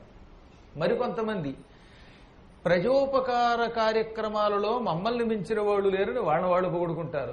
ఈ విధంగా మొత్తం మీద ఏ వంకతో అయినా తనను తాను గొప్పవాడుగా భావించువాడు నరకమునకే పోతాడు, చివరి రోజుల్లో దుర్మరణం పాలవుతాడు. స్తబ్ధాహ అంటే ఏమిటి, ఇంక ఏ పని చెప్పినా వాడు అలా ఉండిపోతాడు. వాళ్ళకి స్తబ్ధులు అని పేరు అన్నమాట. ఏ పనిలో చురుకుతనం లేకుండా ఎప్పుడూ మందకొడిగా ఉండిన వాళ్ళని స్తబ్ధులు అంటారు. ఏదన్నా ధర్మకార్యం చేయమన్నాం, స్తబ్దుడైపోతాడు. తెల్లవారుజామున 4 గంటలు అబ్బే నాకు తలకాయ తిరుగుతోందండి అని స్తబ్దుడిగా ఇంట్లో పడుకుంటాడు వాడు. ఒక్కొక్కడు ఉంటాడు, వాడి విచిత్రమైన వ్యక్తులు ఎటువంటి వాళ్ళు తెలుసా? మన వాళ్ళు ఫోన్ చేస్తే 6 రోజుల తర్వాత మళ్ళీ వాడు ఏమంటాడో తెలుసా? గురువుగారండి మీరు ఏమన్నా మిస్డ్ కాల్ ఇచ్చారా? నేను అది కింద ఏడాది ఇచ్చాను 2009లో, ఇప్పుడు 2010లో చెబుతాడు వాడు. 2017 సంవత్సరంలో ఫోన్ చేస్తే 18వ సంవత్సరంలో వాడు గుర్తుకొచ్చిందనమాట, గురువు గారు ఫోన్ చేశారని. మహానుభావులు వాడు. వీళ్ళకి స్తబ్దులు. ఈ స్తబ్దులు కూడా మరీ మందకొడితనంతో ఉండేవాళ్ళు కూడా చివరి రోజుల్లో దుర్మరణం పాలవుతారట. మరీ అంత స్తబ్దంగా ఉండకూడదు, చురుగ్గా ఉండాలండి. కొంచెం ఏదైనా చెక్క చెక్క చెక్క చెబితే చేయాలి. చేయకపోయినా మానసికోత్సాహమైనా ఉండాలి. ఉత్సాహం లేనివాడు కూడా దుర్మరణం పాలవుతాడు. ఇంకా అలా ఉండిపోతారు అన్నమాట. ఎందుకు అలా ఉండిపోతారో తెలియదు, కారణం ఏమిటో తెలియదు. పాపం ధనమానమదాన్విత. ఇంకా డబ్బుందనే అహంకారం మరీ ప్రమాదం. నేను ధనవంతుణ్ణి, నేను ఎప్పుడు కారుల్లో తిరుగుతా, ఏసీల్లో ఉంటా, విమానంలో తిరుగుతా. నువ్వు ఎంత విమానంలో తిరిగినా ఆఖరణ ఇంకొక విమానం ఒకటి ఉంది. ఆ విమానంలో పెడితేనే నువ్వు అదృష్టవంతుడివి. లేకపోతే యమధర్మరాజు గారి భటులు తీసుకెళ్లేవన్నీ క్రమంగా చెబుతాను మీకు. గ్యారంటీగా అవన్నీ మనం తెలుసుకోవాలి. తెలుసుకోవడంలో లాభం ఉందండి. ఇప్పుడు మీరు ఎందుకంటే శ్రద్ధగా వస్తున్నారు, దాని వెనకాతలు కూడా ఏం కారణం ఉందో నాకు తెలుసు. గరుడ పురాణంలో ఏమన్నారో తెలుసా? ఇవి శ్రద్ధగా ఈ 5 రోజులు ఇది వింటే వాడు యమలోకానికి వెళ్ళట, వాడు గ్యారంటీగా స్వర్గానికి వెడతాట. కనీసం ఈ వంకతో అయినా మనం ఆచరించలేకపోయినా ధర్మాచరణ విని స్వర్గానికి వెడదామనే కోరికతో వచ్చానని ఒక ఆవిడ ఇంతగా ఫోన్ చేసింది. అబ్బో చాలా గొప్ప ఆవిడ, నిజంగా చెప్పాడు. వాడు మహానుభావుడు వేదవ్యాస మహర్షి. ఇక్కడ వాడు అన్నది నేను ఆత్మీయత్వం అంటున్నాను. వేదవ్యాసుడిని కృష్ణుడిని వాడు అని అనమన్నారు. ఎందుకని? శాస్త్రములో భగవంతుణ్ణి ఆత్మీయతతో వాడు అనాలన్నమాట. నల్లని వాడు అని ఎందుకన్నాడు పోతన గారు?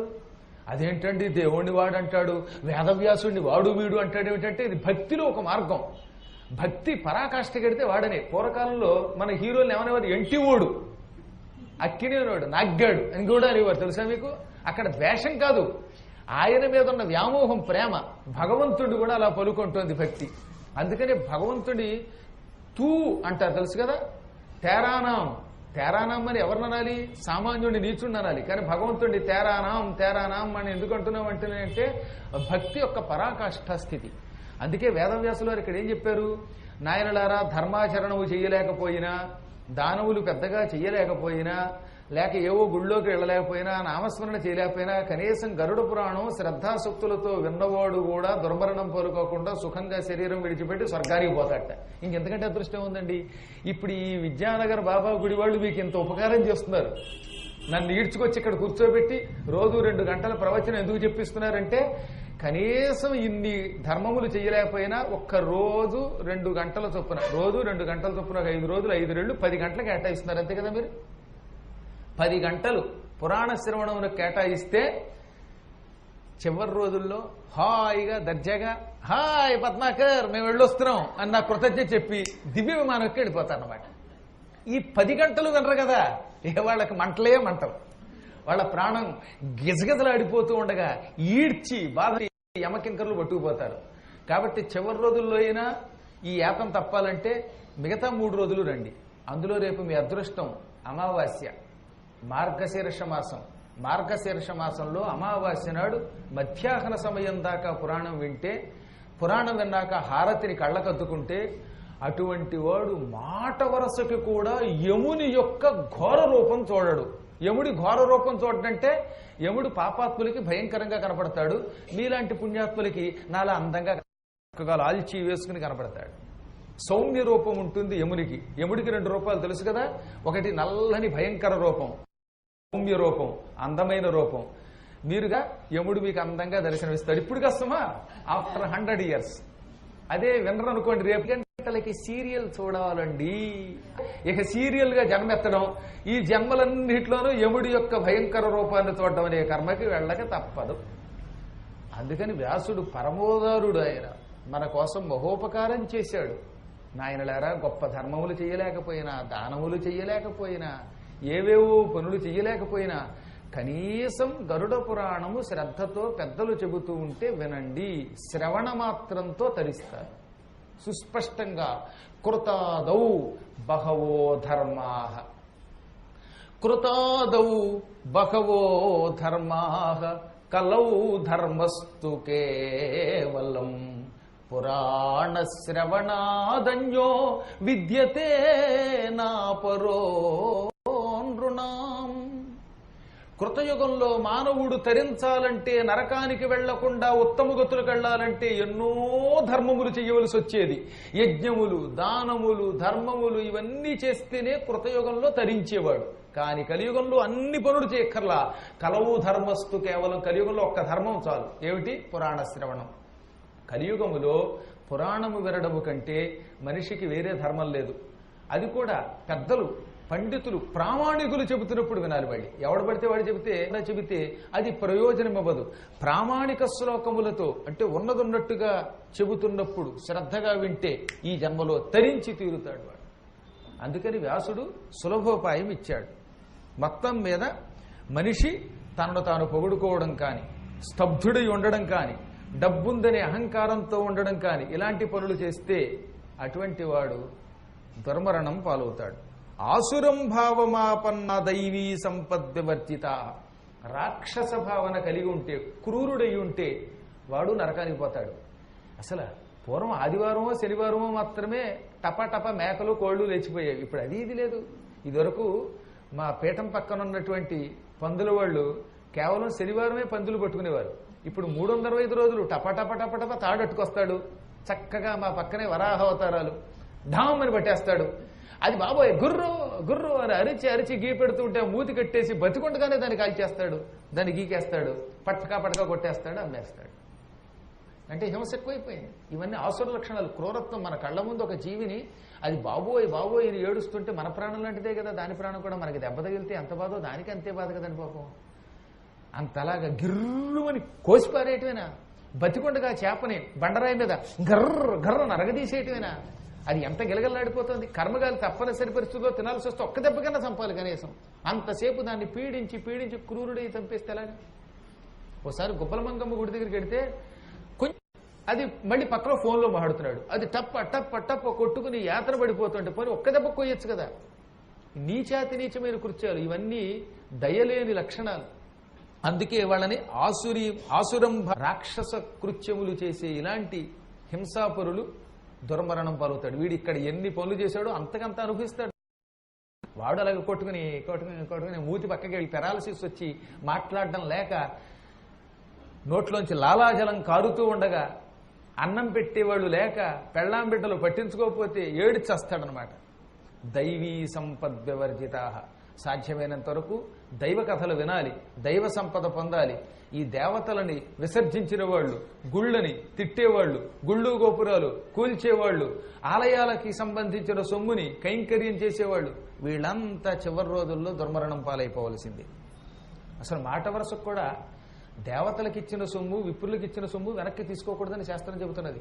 ఇవాళ నిర్భయంగా ఎండోన్మెంట్స్ డిపార్ట్మెంట్లో కొంతమంది చేరిపోయి చూశారు కన్నా వాడేమో దౌర్భాగ్యుడు, కిరస్థానం పుచ్చుకున్నాడు, వాడు బతకచ్చు కాక.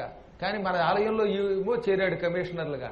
కోట్లు అసలు వాడి ఆస్తి లెక్క పెట్టలేకపోతున్నారు. వాడు ఇంత నిర్భయంగా దేవుడి సొమ్ము కొలగొట్టేస్తూ ఉంటే వాడు ఏమవుతాడండి? దరిద్రుడు వాడికి కాళ్ళు చేతులు పోయి పెళ్ళాం బిడ్డలు వాడి ముందు కుష్ఠరోగం వంటి రోగాలు పొంది ఏడుస్తూ ఉండగా తెస్తారు అలాంటి పాపాత్ములు. మహాపాపం అది. దేవతల మాన్యం జోలికి ఎప్పుడు వెళ్ళకూడదు. సాధ్యమైనంత వరకు సొమ్ముని, ఇతరుల సొమ్మునే అపహరించద్దన్నారు. అందులో దేవబ్రాహ్మణ మాన్యములు లాగాడంటే ఎంత దరిద్రం అది. మహాపాపాల్లో కల్లా మహాపాపాలు అవి. పూర్వం నృగుడు అని పేరు కలిగిన ఒక రాజు ఉండేవాడు. ఆయన ఇలాగే చిన్న పొరపాటు చేసి నానాయాతన పడ్డాడు తెలిసిన. ఒకసారి ద్వారకా నగరంలో శ్రీకృష్ణ పరమాత్మ తన పిల్లలందరినీ పిలిచి బంతి ఆడుకోండి అన్నాడు. కృష్ణుడికి చాలా మంది కొడుకులు ఉన్నారు. మొత్తం ఆయనకి 16,108 మంది భార్యలు. ప్రతి భార్యకి 10 మంది కొడుకులట. వేరువేర నందన దశకంబు, ఒక్కొక్కడికి 10 మంది చొప్పున 16,108 ఇంటూ 10 ఇంతమంది సంతానం. ఆయన భగవంతుడు ఇంత జనాభాని సృష్టించిన వాడికి ఇంతమంది పిల్లల్ని ప్రసాదించడం పెద్ద కష్టమేముంది. ఈ పిల్లల్లో కొంతమంది పిల్లల్ని ఆడుకోండి అని పంపాడు. వాళ్లల్లో జాంబవతి యొక్క కొడుకు సాంబుడు అనేవాడు ఒకడున్నాడు. ఈ సాంబుడు బలంగా బంతిని దంతట. వాడికి సిక్సర్లు బాదడంలో వాడు అంత గొప్పవాడు అనమాట. వాడు గనక బ్యాటింగ్కి వచ్చాడంటే ఈ రోహిత్ శర్మ కంటే ఎక్కువగా డబుల్ సెంచరీలు తెగ సాధించేవాడు, ట్రిపుల్ సెంచరీలు సాధించేసేవాడు. అసలు ఆ రోజుల్లో నేను గనక ఇక్కడికి రాకుండా క్రికెట్కి వెళ్ళి ఉంటేనా అసలు 500 పరుగులు లాగేసేవాడిని. ఎటొచ్చేటిపోయినా మీకోసమని ఈ పురాణాల కోసం ఉండిపోయాను. కానీ ఈ సాంబుడు ఒక రోజున బంగారపు బంతి ఆడుకుంటూ కృష్ణుడి మాట ప్రకారంగా దాన్ని కాలుతో తన్నాడు. కాలుతో బంతిని తనగానే ఎగిరి వచ్చేది నూతిలో పడిపోయింది. ఆ బంగారపు బంతి వచ్చి టప్మనేటటువంటి శబ్దంతో ఒక నూతిలో పాడుబడిన నూతిలో పడిపోయింది. వెంటనే వీళ్ళు ఏం చేశారు, పిల్లలంతా అరే అంత బలంగా తన్నేవేమిట్రా బంతిని అని ఆ నూతిలో ఉన్న బంతిని తీయడానికి వచ్చారు. ఆ నూతిలో నీళ్లు లేవు, కేవలం ఒక పెద్ద అగాధమైన ఎండిపోయిన నుయ్యి. సాంబుడు నడుముకు తాడు కట్టి, ఒరే నువ్వే తన్ని ఆ బంతిని అందులోకి పడేసావు కదరా, ఆ బంతి తీయరా, ఆ నడుముకి తాడు కట్టి అందులోకి దింపారు. సాంబుడు అందులో దిగాడు. ఈ బంతి మీదకి ఎక్కడి నుంచి వచ్చిందో ఒక పెద్ద ఊసర వెళ్ళొచ్చి కూర్చుంది. ఆ నూతిలో లోతైన నుయ్యి, నీళ్లు లేవు, పాడుబడిన నుయ్యి, అందులో ఒక తొండ ముదిరి ఊసర వెళ్ళయిందనమాట. తొండ పెద్దదైపోతే అది ఊసర వెళ్ళి అవుతుంది. ఆ ఊసర వెళ్ళి వీడు విసిరిన బంతి మీద కూర్చుంది. ఇప్పుడు బంతి తీయాలంటే ఊసర వెళ్ళి తీయాలి కదా, ఊసర వెళ్ళి ఎంత ఉంటుంది కదా అని చేత్తో తీసేటవాడు. తీద్దామని ప్రయత్నించాడు, అస్సలు కదలట్లేదు ఆ ఊసర వెళ్ళి. వాడికి మతిపోయింది, ఒరే ఈ ఊసర కానీ ఎక్కడి నుంచి వచ్చిందో కానీ ఈ నూతిలో ఉందిరా, ఈ ఊసర వెళ్ళి మన బంతి మీద కూర్చుంది, కదలమంటే కదలడం లేదు, మీరంతా కలిసి పగ్గాలు విడిచిపెట్టండి లోపలికి, ఇంతంత లావుతాడు, ఈ తాళ్లు దీనికి కట్టి మనం పైకి లాగుదాం అన్నాడు సాంబుడు. వాళ్ళు ఏం చేశారు, ఇంతంత లావు పగ్గములు మోకులు లోపలికి విడిచిపెట్టారు. ఆ తాళ్లతోటి ఊసరవెల్లిని బలంగా కట్టి లాగండి పై నుంచి అన్నట్ట. పైన కృష్ణుడి కొడుకులు కొన్ని వందల మంది బలంగా తాళ్లతో లాగడం మొదలెట్టారు ఈ ఊసరవెల్లిని. ఎంతమంది ఎంత ప్రయత్నం చేసినా ఆ ఊసరవెల్లి ఎంత కూడా బెసకలేదట, కదలలేదట. వాళ్ళకి మతిపోయింది, ఇదేంటిది, చెయ్యంత పొడుగున్న ఒక ఊసరవెల్లి ఎంతమంది తాళ్లతో కట్టి పైకి లాగుతుంటే కూడా కదలడంలా, ఎంతమంది కలిసి ఒక తొండని కదపలే. అందుకని వాళ్ళు కంగారడి ఈ సాంబుడిని నువ్వు పైకి వచ్చేయన్నారు. అందరూ కలిసి అని బలంగా ఎంతో శబ్దం చేసి లాగడానికి ప్రయత్నించి చివరికి లాగలేకపోయారు. ఈ కోలాహలానికి కృష్ణుడు అక్కడికి వచ్చాడు. ఏం జరిగిందన్నాడు ఏం ఎరగనట్టుగా. అసలు బంతి ఆడుకోమన్న కారణమే అదే. ఆయన భవిష్యత్తు గ్రహించే పిల్లల్ని మీరు బంతి ఆడండి అన్నాడు. వాళ్ళు ఆడారు, ఆ బంతి అందులో పడింది. అంటే పడ్డానికి అయినా ఆయన ఏమి ఎరగనట్టుగా ఏం జరిగిందిరా నాయన అరుస్తున్నారంటే, మహాత్మా కృష్ణ మేము బంతి నూతిలో పడింది, దాని మీద ఊసరవెల్లి వచ్చి కూర్చుంది, ఆ ఊసరవెల్లిని ఎంత గింజుకున్నా కదలడం లేదు, ఇంతమందిని ఇంత బలశాలులో బండరాళ్ళు కూడా పక్క కదిల్చేవాళ్ళం, ఆ చిన్న ఊసరవెల్లి కదపలేకపోతున్నాం, నువ్వేనా దాన్ని కదిలించు అన్నారు వాళ్ళు. అప్పుడు కృష్ణుడు చిరునవ్వు నవ్వి నూతిలోకి తాను దిగి ఈ ఎడంచెత్తో ఊసరవెల్లి పుచ్చుకుని పైకి వచ్చాట. వాళ్ళకి మతిపోయింది, ఎంతమంది కలిసి కదల్చలేని ఆ ఊసరవెల్లిని ఆయన ఎడంచెత్తో పట్టుకుని పైకి తీసుకొచ్చి కింద పారేశాడు. కింద పట్టడంతో ఆ ఊసరవెల్లి మహారాజుగా మారిపోయింది. 81 అడుగులు పొడుగున్న పురుషుడు ఆయన ఏకంగా. ఈ కృష్ణుడి కాలంలో అందరూ 18 అడుగులు పొడుగుండేవారు, మ్యాక్సిమం పురుషులు 18 అడుగులు. ఇప్పుడు మనకి 6 అడుగులు 7 అడుగులు ఉంటే గొప్ప, కానీ కృష్ణుడి కాలంలో 18 అడుగులు ఉండేవారట. మీకు అనుమానం అక్కర్లా, హైదరాబాద్లో సాలార్జంగ్ మ్యూజియంలో ఉన్న కత్తులు చూశారు కాక, ఒక 100 ఏళ్ల క్రితం ఉన్నటువంటి ఆ కత్తులు ఎలా ఉన్నాయి, ఆ రాజులవి. అంత 100 ఏళ్లలో మన శరీరాల్లో మార్పు వచ్చింది. పూర్వం అంత బలంగా ఉండేవారండి. ద్వాపర యుగంలో 18 అడుగులు, త్రేతాయుగంలో దానికి 3 రెట్లు 54 అడుగులు, అదే కృతయుగంలో ఉన్న మానవులైతే 81 అడుగుల నుంచి 108 అడుగులు ఎత్తుండేవారట. క్రమంగా మనుషుల్లో మార్పు వచ్చింది. అందుకే బిల్డింగులు మారిపోయి. పూర్వం గుళ్ళు ఎంత పొడుగున్నాయండి, అంతంత ద్వారాలు ఎందుకు పెట్టారనుకుంటున్నారు? తిరుపతిలో ఆ మహాద్వారం చూశారు కదా, పూర్వం మా చిన్నప్పుడు మహాద్వారం కూడా డైరెక్ట్గా వెళ్ళిపోయేవాడు. ఇప్పుడేమో పిచ్చి రూల్స్ అన్ని పెట్టారు, మహాద్వారం అని దానికి ఒక పేరు పెట్టారు, లోపలికి వెళ్లకుండా చేసేస్తున్నారు. ఏమిటో ఎవడికి ఏ పుర్రికి ఏ రూలు పెట్టాలనిపిస్తుందో తెలియదు, దానికి ఏమి ఉండదు, వాళ్ళ సొంతం ఉన్నాడు. గవర్నమెంట్ ఏం పని ఎప్పుడు ఎలా చేయాలనుకుంటుందో అది వాళ్ళకే తెలియాలి. మాయిదారి గవర్నమెంట్లు. ఇవాళ వీళ్ళకి ఇక్కడ గవర్నమెంట్, రేపు పొద్దున అసలు గవర్నమెంట్ దగ్గరికి ఎడతారులేండి, యమధర్మరాజు గారి దగ్గరికి. అక్కడ సమాధానం చెప్పుకోక దక్కదు. ఇక్కడ మేము బిల్లు తెచ్చాము, శాసనం చేశామన్నా పైవాడు ఒకడు ఉంటాడుగా. ఎందుకు చెప్తున్నానంటే, ఆ మహాద్వారం ఒక పెద్ద ఏనుగు మీద లోపలికి వెళ్ళడానికి వీలుగా ఉంటుంది. అంత ద్వారం ఎందుకు పెట్టవలసి వచ్చిందంటే, ఆనాడు అంత పొడుగున్నారు వాళ్ళు, మహానుభావులు వాళ్ళు. ఇంతకీ ఈ పొడుగ్గా ఉన్నటువంటి వ్యక్తి ఎర్రగా బంగారపు రంగులో ఉన్నాడు, కిరీటం పెట్టుకున్నాడు, నగలు వేసుకుని ఉన్నాడు ఆయన కృష్ణుడికి వినయంగా నమస్కరించాడు. కృష్ణుడు అన్నీ ఎరిగినా ఏమీ ఎరగనట్టుగా ఇలా అన్నట్ట, ఓ మహాపురుష, నువ్వు చూస్తే ఎంత పొడుగ్గా ఎంత బంగారపు రంగులో ఒక మహారాజులా ఉన్నావు. ఇందాకటిదాకా నీచమైన ఓసరవెల్లి జన్మెత్తున్నావు. ఇంతటి మహాపురుషుడివి ఎందుకు నువ్వు ఓసరవెల్లివయ్యావు అన్నట్ట. నీకు ఈ నీచ జన్మ ఎందుకు వచ్చింది, కారణమేమిటి అంటే నా కర్మ అండి అన్నాడు ఆయన. నీ కర్మ ఏమిటో చెప్పన్నాడు కృష్ణుడు. అయ్యా, నేను సామాన్యుడిని కాదు, ఈ భూమండలాన్ని పరిపాలించిన ఒక చక్రవర్తిని. ఏ నిక్ష్వాకుతనూజుడన్ నృగుడు నా నేపారుదున్. నేను ఇక్ష్వాకు మహారాజు గారికి ఒక కొడుకుని. ఇక్ష్వాకు మహారాజు గారికి 10 మంది కొడుకులు ఉన్నారు. ఆ 10 మందిలో ఈయన ఒకడు. ఈయన నృగ మహారాజు, నృగుడు అంటారు ఆయన. ఇక్ష్వాకుడు అంటే మీకు తెలియదే ఉంది, సూర్య భగవానుడి కొడుకు వైపుటే. అసలు సూర్యవంశానికి ఇక్ష్వాకు మహారాజు గారంత గొప్ప నిలబెట్టినటువంటి చక్రవర్తి మరొకడు లేడు. అందుకే ఆ వంశానికి ఇక్ష్వాకు రోజు ఆ ఇక్ష్వాకు మహారాజు గారి కొడుకుల్లో ఒకడైన. అంతటి వాణ్ణి నేను ఇలా తొండగా మారాను. దానికి ఒక కారణం ఉన్నది. మహారాజా, ఓ చక్రవర్తి, సమస్త లోకాలకి ప్రభు అయిన కృష్ణ, నీ దగ్గర ఉన్నదన్నట్టు చెప్పాలి, చెబుతున్నాను. పల్లుకుల్ల తన్నుతా బొగడ్డ పాతక మందురటుంటే కానా.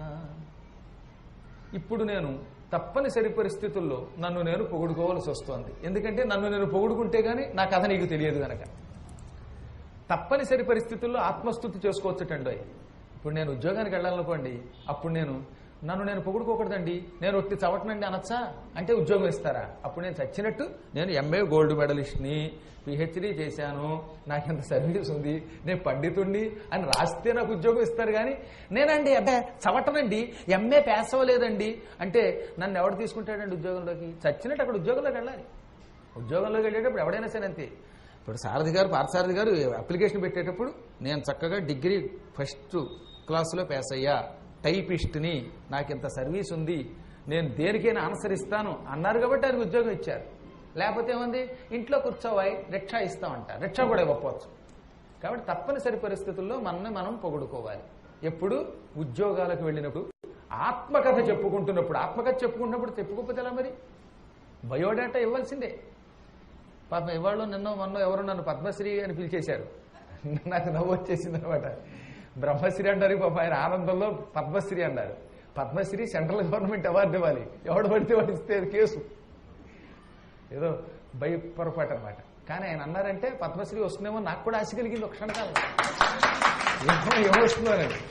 ఇప్పుడు రేపు పొద్దున ఏ పద్మశ్రీ అవార్డుకు అప్లికేషన్ పెట్టుకోమన్నారు అనుకోండి, నాకేమీ రాదు, నేను చవట్ని, నాకు పద్మశ్రీ ఇవ్వండి అంటే ఎవడిస్తాడు?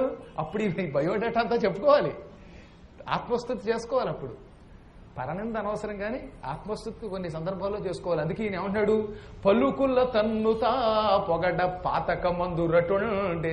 తనను తాను పొగుడుకుంటే పాతకం, పాపం అంటారు. అయినా తప్పదు కాబట్టి చెబుతున్నాను. నా వంటి దాత మరొకడు లేడు అని పేరు తెచ్చుకున్నాను నేను నా కాలంలో. ఆకాశంలో నక్షత్రాలు ఎన్నున్నాయో లెక్క పెట్టగలమా? నేను చేసిన దానములు ఎన్నున్నాయి. నక్షత్రములైనా లెక్కెట్టచ్చు, నేను చేసిన దాన ధర్మములు లెక్కెట్టలేరు. నేల మీద సముద్ర తీరంలో ఉన్న ఇసుక రేణువులు లెక్క పెట్టగలరా ఎవరైనా? లెక్క పెడతారేమో. ఏ విశాఖపట్నం వెళ్ళి ఆర్కే బీచ్లో కూర్చుని ఆ ఇసుక రేణువులన్నీ కూర్చుని లెక్కెట్టుకునే ఓపికన్నవాడు ఉండొచ్చుగాక.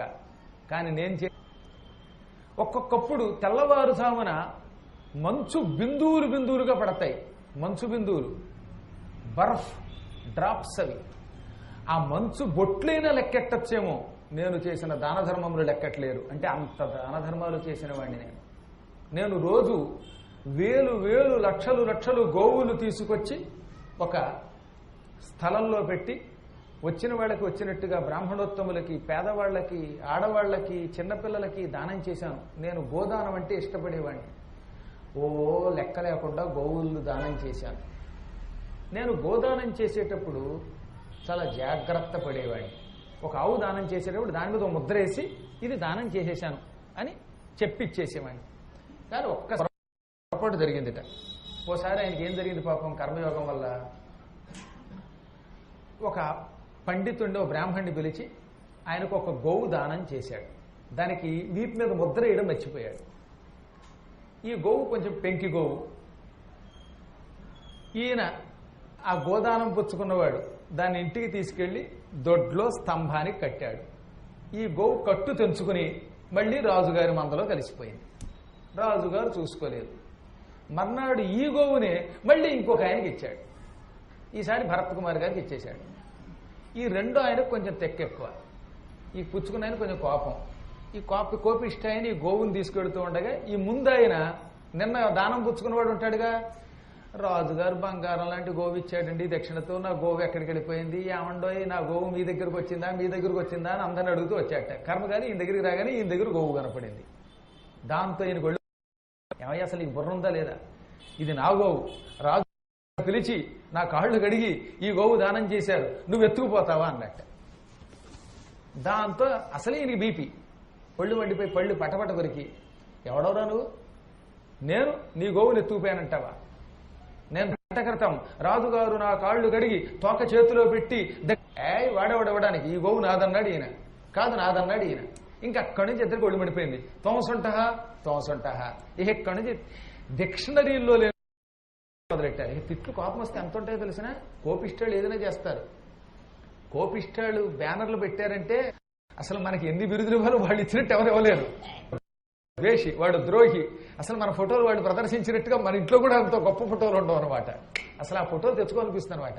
ఆ మధ్యన పాపం ఒక ఆయన దిష్టి బొమ్మలు తగలబెట్టారు. పాపం ఆయనలో అన్ని ఫోటోలు లేవు. ఆయన ఫోటోలు చక్కగా తీసుకెళ్లి దానికోసం తగలబెట్టే ఆ డబ్బులో, అంటే ఈ ఫోటోలు ఈ ఫ్రేములు ఈ బ్యానర్లు ప్రదర్శించడానికి ఖర్చు పెట్టే డబ్బులో సగం ఖర్చు పెడితే అన్నదానం చేయొచ్చు. ఆ ఫోటోలు ప్రదర్శిస్తే ఏమవుతుందండి, ఇప్పుడు నా దిష్టి బొమ్మ తీసుకెళ్లి తగలెట్టండి, నా ఫోటో తీసుకెళ్లి తగలెట్టండి, నాకేంటి నష్టం, నేను ఇక్కడే ఉంటాను దర్జాగా.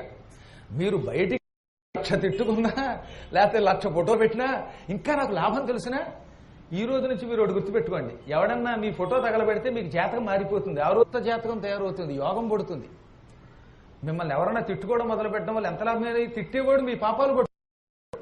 అందుకనే మీకందరికీ అన్నమాట, ఈ రోజు నుంచి మీకు ఓపిక ఉంటే మీ ఇంటికి వెళ్ళి తిట్టు తట్టుకుండా నన్ను తిట్టండి, పర్వాలా నన్నే తిట్టండి హాయిగా.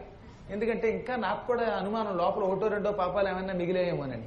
ఆ మిగిలిన పాపాలు ఎవరు పట్టుకుపోతారో అని చూస్తున్నాను. మీరు పట్టుకుపోండి హాయిగా, ఎంతో లాభం, దానికి సుఖం కూడా. అలాగే మీరు కూడా మీ పాపాలు పోవడానికి ఒకటే మార్గం, మేము తిట్టుకునేవాడు ఒక్కడనే ఉంటే లాభం అన్నమాట. పొగిడేవాడు వల్ల పుణ్యం పట్టుకుపోతాడు. అందుకని అదో భయం నాకు, గురువు గారు వీరు మహాత్ముడు అన్నారా, వీడు నా పుణ్యం ఎక్కడ పట్టుకుపోతున్నాడు అదో బెంగ. పాపాత్ము అందువల్ల తప్పనిసరి పరిస్థితుల్లో ఈ పిచ్చపనులు చేస్తున్నారు, కానీ చేయకండి, ఎవరిని తిట్టకండి అనవసరంగా. వీళ్ళిద్దరూ తెగ తిట్టుకున్నారు, నువ్వు సొంట నువ్వు. ఈ తగాదా అంతా రాజుగారి దగ్గరే పెడదాం, ఆయనే తెలుస్తారని ఈ గోవు పుచ్చుకొని రాజుగారి దగ్గరకు వచ్చారు. మహారాజా, ఈ తగాదా మీరే తీర్చండి. అయోమయం అయిపోయి అనుమానం వచ్చి ఏమిటన్నాడు. అందులో మొదట ఆయన అన్నాడు, నిన్న ఈ ఆవు నాకు దానం ఇచ్చావు, ఇవాళ వీడిది పట్టుకుపోతున్నాడు. ఈ రెండో వాడు అన్నాడు, మహారాజా నేనెక్కడ పెట్టుకెళ్ళానండి, మళ్ళీ వాడు అదే గొడవ పెట్టుతున్నాడు, ఈ గోవు ఇందాక 1 గంట క్రితం మీరే నాకు ఇచ్చారు, కావాలంటే గుర్తు చేసుకోండి అన్నాడు. అప్పుడు రాజుగారికి మొత్తం మీద వ్యవహారం అర్థమైపోయింది. నిన్న నేను ఒక ఆయనకి ఇచ్చా, ఆయన దగ్గర నుంచి ఆ గోవు వచ్చి నా మందలో కలిసిపోయింది, నేను చూసుకోక పొరపాటున ఇంకొక ఆయనకి ఇచ్చా. ఇప్పుడు 2 చేతులు జోడించి ఇద్దరికీ దండం పెట్టి, అయ్యలారా తప్పు మీ ఇద్దరిది కాదు నాది, దానం ఇచ్చి దాని మీద గుర్తు వేసుకోకపోయిన దయతో మీ ఇద్దరు కోపాన్ని ఉపసంహరించుకోండి అని మొదట ఆయన దగ్గరికి వెళ్ళి, అయ్యా తెలియక ఈ గోవు ఆయనకి ఇచ్చాను, మీరేమనుకోకపోతే ఈ గోవును వదిలేయండి, నేను కొనుక్కున్నాను అనుకుని మీకు కొత్తది ఇస్తాను, 10,000 ఆవులు ఇస్తాను, ఈ ఒక్క ఆవు బదులుగా 10,000 ఆవులు దానం తీసుకుని అన్నాడు. నిజానికి 10,000 ఆవులు వస్తున్నాయండి, అంత సుఖంగా ఉంటుందండి. అయినా ఆయనకి పట్టుదల వచ్చేసింది మాట, ఇప్పుడు మొండితనం వచ్చింది, అవతల వాడితో తగాదా వచ్చింది కదా. అందుకని ఏమన్నా సార్ 10,000 కాదు 10 లక్షలు ఇచ్చినా నాకు ఈ అవే కావాలి, నాకు వాడితో పంతం వచ్చింది అన్నాడు ఈయన. పాపం ఇప్పుడు రాజుగారు ఏం చేస్తారు చెప్పండి. అందుకని రెండో ఆయన దగ్గరకు వచ్చి ఆయన కాళ్ళు గట్టిగా పట్టేసుకుని, మీకు పుణ్యం ఉంటుంది, మీకు 10 లక్షలు ఇస్తానంటే బంగారం ఇస్తాను, అది ఇది కాదంటే నా రాజ్యంలో మీరు అడిగిన అగ్రహారాలు ఇస్తాను, మొత్తం అగ్రహారం అంతా సత్రం. ఈయన ఇంకా పళ్ళు పటపట కొరికి మీసం మెలేసి, వాడిని నిందాక దొంగ అంటాడా, వాడా దొంగ, వాడే దొంగ, వాడి తాత దొంగ, వాడి నాన్న దొంగ, నాకు పట్టుదల వచ్చింది. నువ్వు అగ్రహారము ఏలూరు కాదు, నీ రాజ్యం అంతా నాకు ఇచ్చినా నాకు అవే కావాలి. ఏంటి రాజ్యం అంతా ఇచ్చిన వద్దట, ఆ ఒక్క అవే కావాలి నాకు అన్నాడు ఈయన. ఇటు తిరిగాడు, వాడికి దండం పెట్టాడు, వాడి కాళ్ళు పట్టుకున్నాడు, వీడి కాళ్ళు పట్టుకున్నాడు. ఇద్దరూ బిగుసుకుపోయారు. నువ్వు చచ్చితావు, నాకు మాత్రం అవే కావాలి అని ఆవు వదిలేసి మొదటాడిపోయాడు. నువ్వు తల్లకిందులుగా చచ్చి పుట్టి చచ్చినా నాకు అవే కావాలి అని ఈయన. ఈ విధంగా ఇద్దరు ఆవును అక్కడ వదిలేసి వాడు వెళ్ళేటప్పుడు కూడా అని ఒకళ్ళు చూసుకుంటూ వెళ్ళిపోయారు. ఇప్పుడు రాజుగారి కర్మయోగం వల్ల ఇద్దరూ వదిలేసిపోయారు. వాడి దగ్గర నుంచి వీడి దగ్గర నుంచి లాక్కున్న పాపం వచ్చింది. కృష్ణ ఏం చెప్పను, ఇన్ని దాన ధర్మములు చేసి తెలియక అజ్ఞానంతో ఒక గోవు నా దాంట్లో కలవడం వల్ల ఇద్దరికిచ్చి లాక్కున్న పాపం నన్ను చుట్టుకుని ఆ పాపం వల్ల చివరికి చచ్చాను. చచ్చేటప్పుడు నానాయాతన పడి చచ్చిపోయాను. చావగానే యమధర్మరాజు గారి దగ్గరికి వెళ్ళాను. ఆయన అన్నాడు, నువ్వు ఎన్నో దానాలు చేసావు, కానీ ఒకటి దగ్గర నుంచి ఇచ్చిన విప్రుడికి ఇచ్చిన సొమ్ము లాక్కున్నావు. గో విప్రుల సొమ్మును అపహరించిన పాపం ఎంత వాడిని అనుభవించక తప్పదు. అందులో మొదటి నుంచి పుచ్చుకొని రెండో వాడికి ఇచ్చి వాడు వదిలేస్తే వాడి దగ్గర నుంచి కూడా పుచ్చుకున్నట్టు అయ్యింది నువ్వు. కాబట్టి ఈ పాపం అనుభవించక తప్పదు. పాపం అనుభవిస్తావా, పుణ్యం ముందు అనుభవిస్తావా? ప్రతివాడికి యముడు ఛాయిస్ ఇస్తాడండోయ్. బాగా పుణ్యం చేసిన పుణ్యాత్ముడు ఒక పాపం చేశాడు అనుకోండి, అప్పుడు మాత్రం వాళ్ళకి మాత్రం యముడు ఒక ఛాన్స్ ఇస్తాట, ఒక అవకాశం ఇస్తాట. ఏమని? నువ్వు ఎక్కువ తక్కువ పాపం చేసావు, పాపం ముందు అనుభవించి తర్వాత పుణ్యం అనుభవిస్తావా, లేక పుణ్యం అనుభవించి పాపం అనుభవిస్తావా అంటాడు. ఈయనన్నాడు, పాపమే ముందు అనుభవిస్తాను. ఎందుకంటే కష్టం ఏదో ముందు పడితే తర్వాత సుఖపడచ్చు. ముందు స్వర్గ సుఖాలు అనుభవించాక అప్పుడు నన్ను తీసుకెళ్లి నరకం నాయరోయ్. మంచి మండుటెండలో తిరిగి వచ్చిన తర్వాత హాయిగా ఇంట్లోకి వచ్చి ఏసీలో కూర్చోమంటే కూర్చుంటాం, కానీ ఏసీలో గంటలు కూర్చున్నాక ఒక్కసారి వడగొట్టే కష్టపడి సుఖపడచ్చు, కానీ ఏం ముందు అనుభవిస్తానన్నాను. వెంటనే ఆయన నన్ను తల్లకిందులుగా భూమికి తోసి పోతంతో ఈ తల్లకిందులుగా వచ్చి భూమి మీద పడ్డాడు. ఓసరవెల్లిగా పడ్డాను. అప్పటి నుంచి నా దగ్గరకు వచ్చే వాటిని నాలుగుతో నాకుంటూ చీమల్ని ఎక్కడి కృతయుగం అప్పటి నుంచి ఇప్పటిదాకా బాధపడ్డా. ఒక్కోసారి జంతువులు దొరక్క ఆహారం లేక అలమటించిపోయాను. యముడు ఏమన్నాడో తెలుసు, ఆ కాస్త అపహరణ, విప్రుడికి ఇచ్చిన సొమ్ము అపహరణ చేసిన పాపం వల్ల నువ్వు కృతయుగం, త్రేతాయుగం, ద్వాపర యుగం చివరిదాకా ఓసరి. ద్వాపర యుగంలో శ్రీకృష్ణ పరమాత్మ భగవంతుడు నిన్ను చేత్తో ముట్టుకుంటాడు. నువ్వు ఒకప్పుడు చేసిన గోదాన ఫలితంగా ఆ స్పర్శకు నోచుకుంటావు. ఆయన హస్తస్పర్శతో నీ పాపం ప్రక్షాళన అవుతుంది. అప్పుడు నీవు స్వర్గాన్ని గడతావు. నీకు ఈ ఓసరవెల్లి జన్మం నుంచి విముక్తి కలుగుతుంది అన్నాడు ఆయన. అదిగో అప్పటి నుంచి ఇప్పటిదాకా నీ కోసం ఎదురు చూస్తున్నాను. నా అదృష్టవశాత్తు యముడన్న మాట ప్రకారంగా పరమాత్ముడైన నువ్వు ఇక్కడ అవతరించావు, నీ చేత్తో నన్ను పట్టుకున్నావు. ఇప్పుడు నాకు విముక్తి అయ్యింది. ఇక నేను పుణ్యం అనుభవించడానికి స్వర్గానికి పోతాను, ఇక నాకు విముక్తి వచ్చేసింది అని కృష్ణుడికి నమస్కరించి వెళ్ళిపోయాడు ఆయన. అప్పుడు శ్రీకృష్ణుడు అన్నాడు, నృగుడు వెళ్ళిపోయాక, చూశారా ఇప్పుడు మీకు అర్థమైందా? అందుకే ఇక్కడ బంతి ఆడుకోమని చెప్పాను. ఈ వంకతో మీకు ఆ చక్రవర్తి యొక్క కథ తెలిసింది కదా. విషము ఒక్కసారి తాగి చంపేస్తుంది. విషం తాగితే వెంటనే చావచ్చు, లేదా విషం నుంచి కూడా బ్రతికి బట్ట కట్టచ్చు. కొంతమంది విషం తాగి కూడా బ్రతికిన వాళ్ళు ఉన్నారు.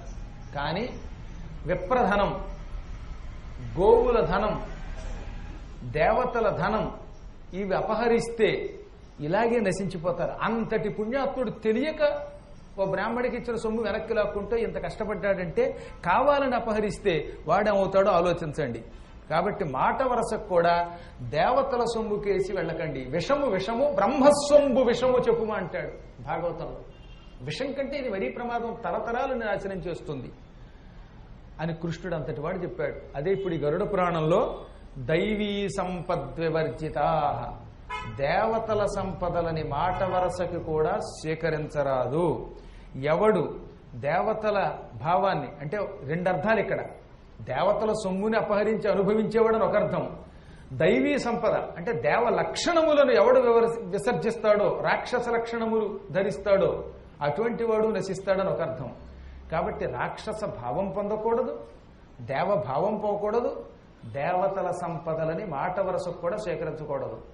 దేవతల సంపదలను అపహరించినా, విప్ర సంపదను అపహరించినా నరకానికి పోతాడు, దుర్మరణం పాలవుతాడు. దేవభావమును విడిచిపెట్టి ఆసురభావమును పొందిన వాడు నరకమునకు పోతాడు. అనేక చిత్త విభ్రాంతాః మోహజాల సమావృతాః ప్రసక్తాః కామభోగేషు పతంతి నరకేషు చౌ. రకరకాల చిత్త విభ్రాంతులు పొందేవాడు దుర్మరణం పాలై నరకానికి పోతాడు. ఇక్కడ కొంచెం సూక్ష్మంగా చెప్పాలి, మీకు తేలిగ్గా చెప్పాలి. అనేక చిత్త విభ్రాంతులు అంటే ఒకసారి కసేపు బయటికి పంపి మీకు ఇక్కడ పురాణం దొరుకుతుంది అనుకుంటే ఉంటుంది. ఇదే నరకం అంటే. ఒక కార్యక్రమం ప్రారంభం అయ్యింది, అది చివరిదాకా సక్రమంగా సాగాలి. దానిలోంచి డీవియేట్ అయితే అనేక చిత్త విభ్రాంత అంటారు. ఒక గురువుని ఆశ్రయించాం, గురువు గారు ఏం చెబితే అది వినాలి. గురువుని ఇవాళ ఆశ్రయించి ఏదో పని ఉంది కదా అని రేపొద్దున బయటికి వెళ్ళాక మళ్ళీ ఆయన మొహం చూడకుండా బయటికి వెళ్ళి పుకార్లు పుట్టిస్తే అటువంటి వాడికి అనేక చిత్త విభ్రాంతుడని పేరు. ఇవాళ కలియుగంలో చేస్తున్నది అది. ఇవాళ దొరికారు కదా పద్మాకర్ గారు, రేపొద్దున మళ్ళీ ఇంకోటి. చాలా మంది గురువులను ఆశ్రయించేవాడు చివరికి అటు ఇటు కాకుండా నరకానికి పోతారు. నేను చూశాను కదా, ఆ వేలాది మంది గురువుల్ని ఏక గురు ఏక ధర్మం వీటిని అనుసరించకుండా మోహంలో పరవశుడైతే వాడు నశించిపోతాట. ఓసారి ఒక సన్యాసి వచ్చాడు, వాడు కొద్ది రోజులు, ఆ తర్వాత వాడి మీద మోజు తీరిపోతుంది, మళ్ళీ రేపు పొద్దున ఇంకోటి వస్తాడు. ఓసారి శివానంద యోగి, ఓసారి వాసుదేవానందుడు, ఇంకోసారి ఇంకో ఎవడు ఆ యోగి, ఇంకోసారి ఇంకో గురువు. ఇలా క్షణానికి ఒకటే. వాళ్ళకి ఏమని పేరు? అనేక చిత్త విభ్రాంతులు. వీళ్ళు నరకమునకు వెళ్ళి తీరుతారు. నేను చెప్పలా, 4వ శ్లోకంలో సుస్పష్టంగా భగవంతుడు చెప్పిన మాట. మళ్ళీ గురువుగారు మా కోసం చెప్పారని మీరు అనుకున్నా ఐ డోంట్ కేర్, నాకు అవసరంలా. ఎందుకంటే ఏదో ఒకదాన్ని గట్టిగా పట్టుకో. నిన్నేమో ఆ గురువులు పిలిచి నా దగ్గర కేరే అనలేదు కదా. ఇవాళ ఈ గురువు, రేపు పొద్దున ఇంకో గురువు, ఆ గురువు బరువు అయ్యట. ఆ రోజు ఏముందో ఇవాళ అదే ఉంది ఆయన దగ్గర. నీలో మార్పు ఉంది కానీ ఆయనలో మార్పు లేదు. నువ్వు దగ్గరికి వెళ్ళడం వల్ల ఆయనలో లోపాలు ఎదుగుతున్నావు తప్ప గురువు దగ్గర లోపాలు ఏంటండి? గురువు జగద్గురువు ఆయన. నేను ఇందాకే చెప్పానుగా, శ్రీకృష్ణుని అనుమానించాడు, ధర్మరాజు గారు ఏమయ్యాడు? నరకానికి పోయాడు. కృష్ణ పరమాత్ముడు ఏది చెబితే అది ధర్మం. గురువులు చెప్పిన దానిని తూచా తప్పకుండా ఆచరించిన వాడెప్పుడు నరకమునకు వెళ్ళడు.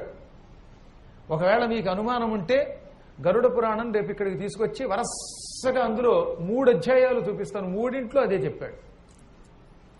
గురుం హుంకృంత్య తుకృత్య ఉల్లంఘ్యాజ్ఞాంగురోరపి అరణ్యే నిర్జలే దేశే బ్రహ్మరక్షో భవిష్యతి. గురువుగారు ఏదైనా చెప్పారంటే అది విని తీరాలి. గురువుగారికి ధర్మం చెప్పేంత శక్తి నీ దగ్గర ఎక్కడ ఏడిసింది? ఆయన ఎంత సాధన చేస్తే వాడు గురువు అయ్యాడు. ఆ గురువుని హుంకృత్య, హుంకరించి, నువ్వు గురువా, నీకు కూడా ఇలాంటి అలవాట్లు ఉన్నాయా అని హుంకరించి ఆయన మీద ఎగిరేవనుకో, ఒంటికాల మీద లేచావనుకో, దానికి తగిన ఫలితం అనుభవిస్తావు. అన్నిటికీ కలిపి ఒకే శిక్ష చెప్పాడు ఆఖరణ. తుంకృత్య, తక్కువ చేసి మాట్లాడకూడదట. ఆయన గురువు ఏంటి, ఆయనకి కదా నేనే గురువు అన్నవాళ్ళు కూడా ఉంటారు. గురువు గారి మీద హుంకరించినా, గురువు గారిని తక్కువ చేసి మాట్లాడినా ఉల్లంఘ్యాజ్ఞాంగురోరపి. గురువు గారు ఒక ఆజ్ఞ ఇచ్చాడంటే చేసి తీరాలంతే. శరీరం, ధనం, మనస్సు అన్ని గురువు యొక్క సొమ్ము అంటాడు శాస్త్రకారుడు. అందువల్ల గురువుని ఏదో రకంగా సంతోష పెట్టాలి. అటువంటి గురువుని ఒక్కసారి ఆజ్ఞాపిస్తే ఆ ఆజ్ఞని కాదని ఉల్లంఘించి తిట్టినటువంటి వాడు గురువుని ఎగిరి తిట్టకూడదు. ఆయన మీద కోప ప్రదర్శన చేయకూడదు. మాట వరుస కూడా గురువు గారి మీద కోపంతో ఎంత పైచ్యం వచ్చినా నీకు నువ్వు ఎంత గొప్పవాడైనా గురువు గారి మీద ఒంటికాలి మీద లేవద్దు. ఆయన మీద ఎగిరి కేకలేసి గంతులు పెట్టి నీ ఇష్టం వచ్చినట్టుగా నీ పైచ్యం ప్రదర్శించుకో. గురువు గారి మీద కోప ప్రదర్శన పనికిరాదు. తుంకృత్య, తక్కువ చేసి మాట్లాడకూడదు. గురువు గారు ఆజ్ఞాపిస్తే ఉల్లంఘించకూడదు. ఒకవేళ ఉల్లంఘిస్తే ఏమవుతుంది అంటే అరణ్యే నిర్జలే దేశే బ్రహ్మరక్షో భవిష్యతి. మంచినీళ్లు పుట్టని అడవిలో, మనిషి లేని చోట, దాహానికి అల్లాడిపోయి తిండి లేక అలమటించిపోయి ఒక బ్రహ్మరాక్షసుడే పుడతాట. ఒక అడవిలో రాక్షసుడు అవుతాడు. ఈ బ్రహ్మరాక్షసుడికి గురువు గారి మీద ఎగిరాడు గనక, ఆయన మీద కోపగించాడు గనక, ఆయన్ని తక్కువ చేశాడు గనక, ఆయన ఆజ్ఞను ఉల్లంఘించాడు గనక మంచినీళ్ళు పుట్టవట.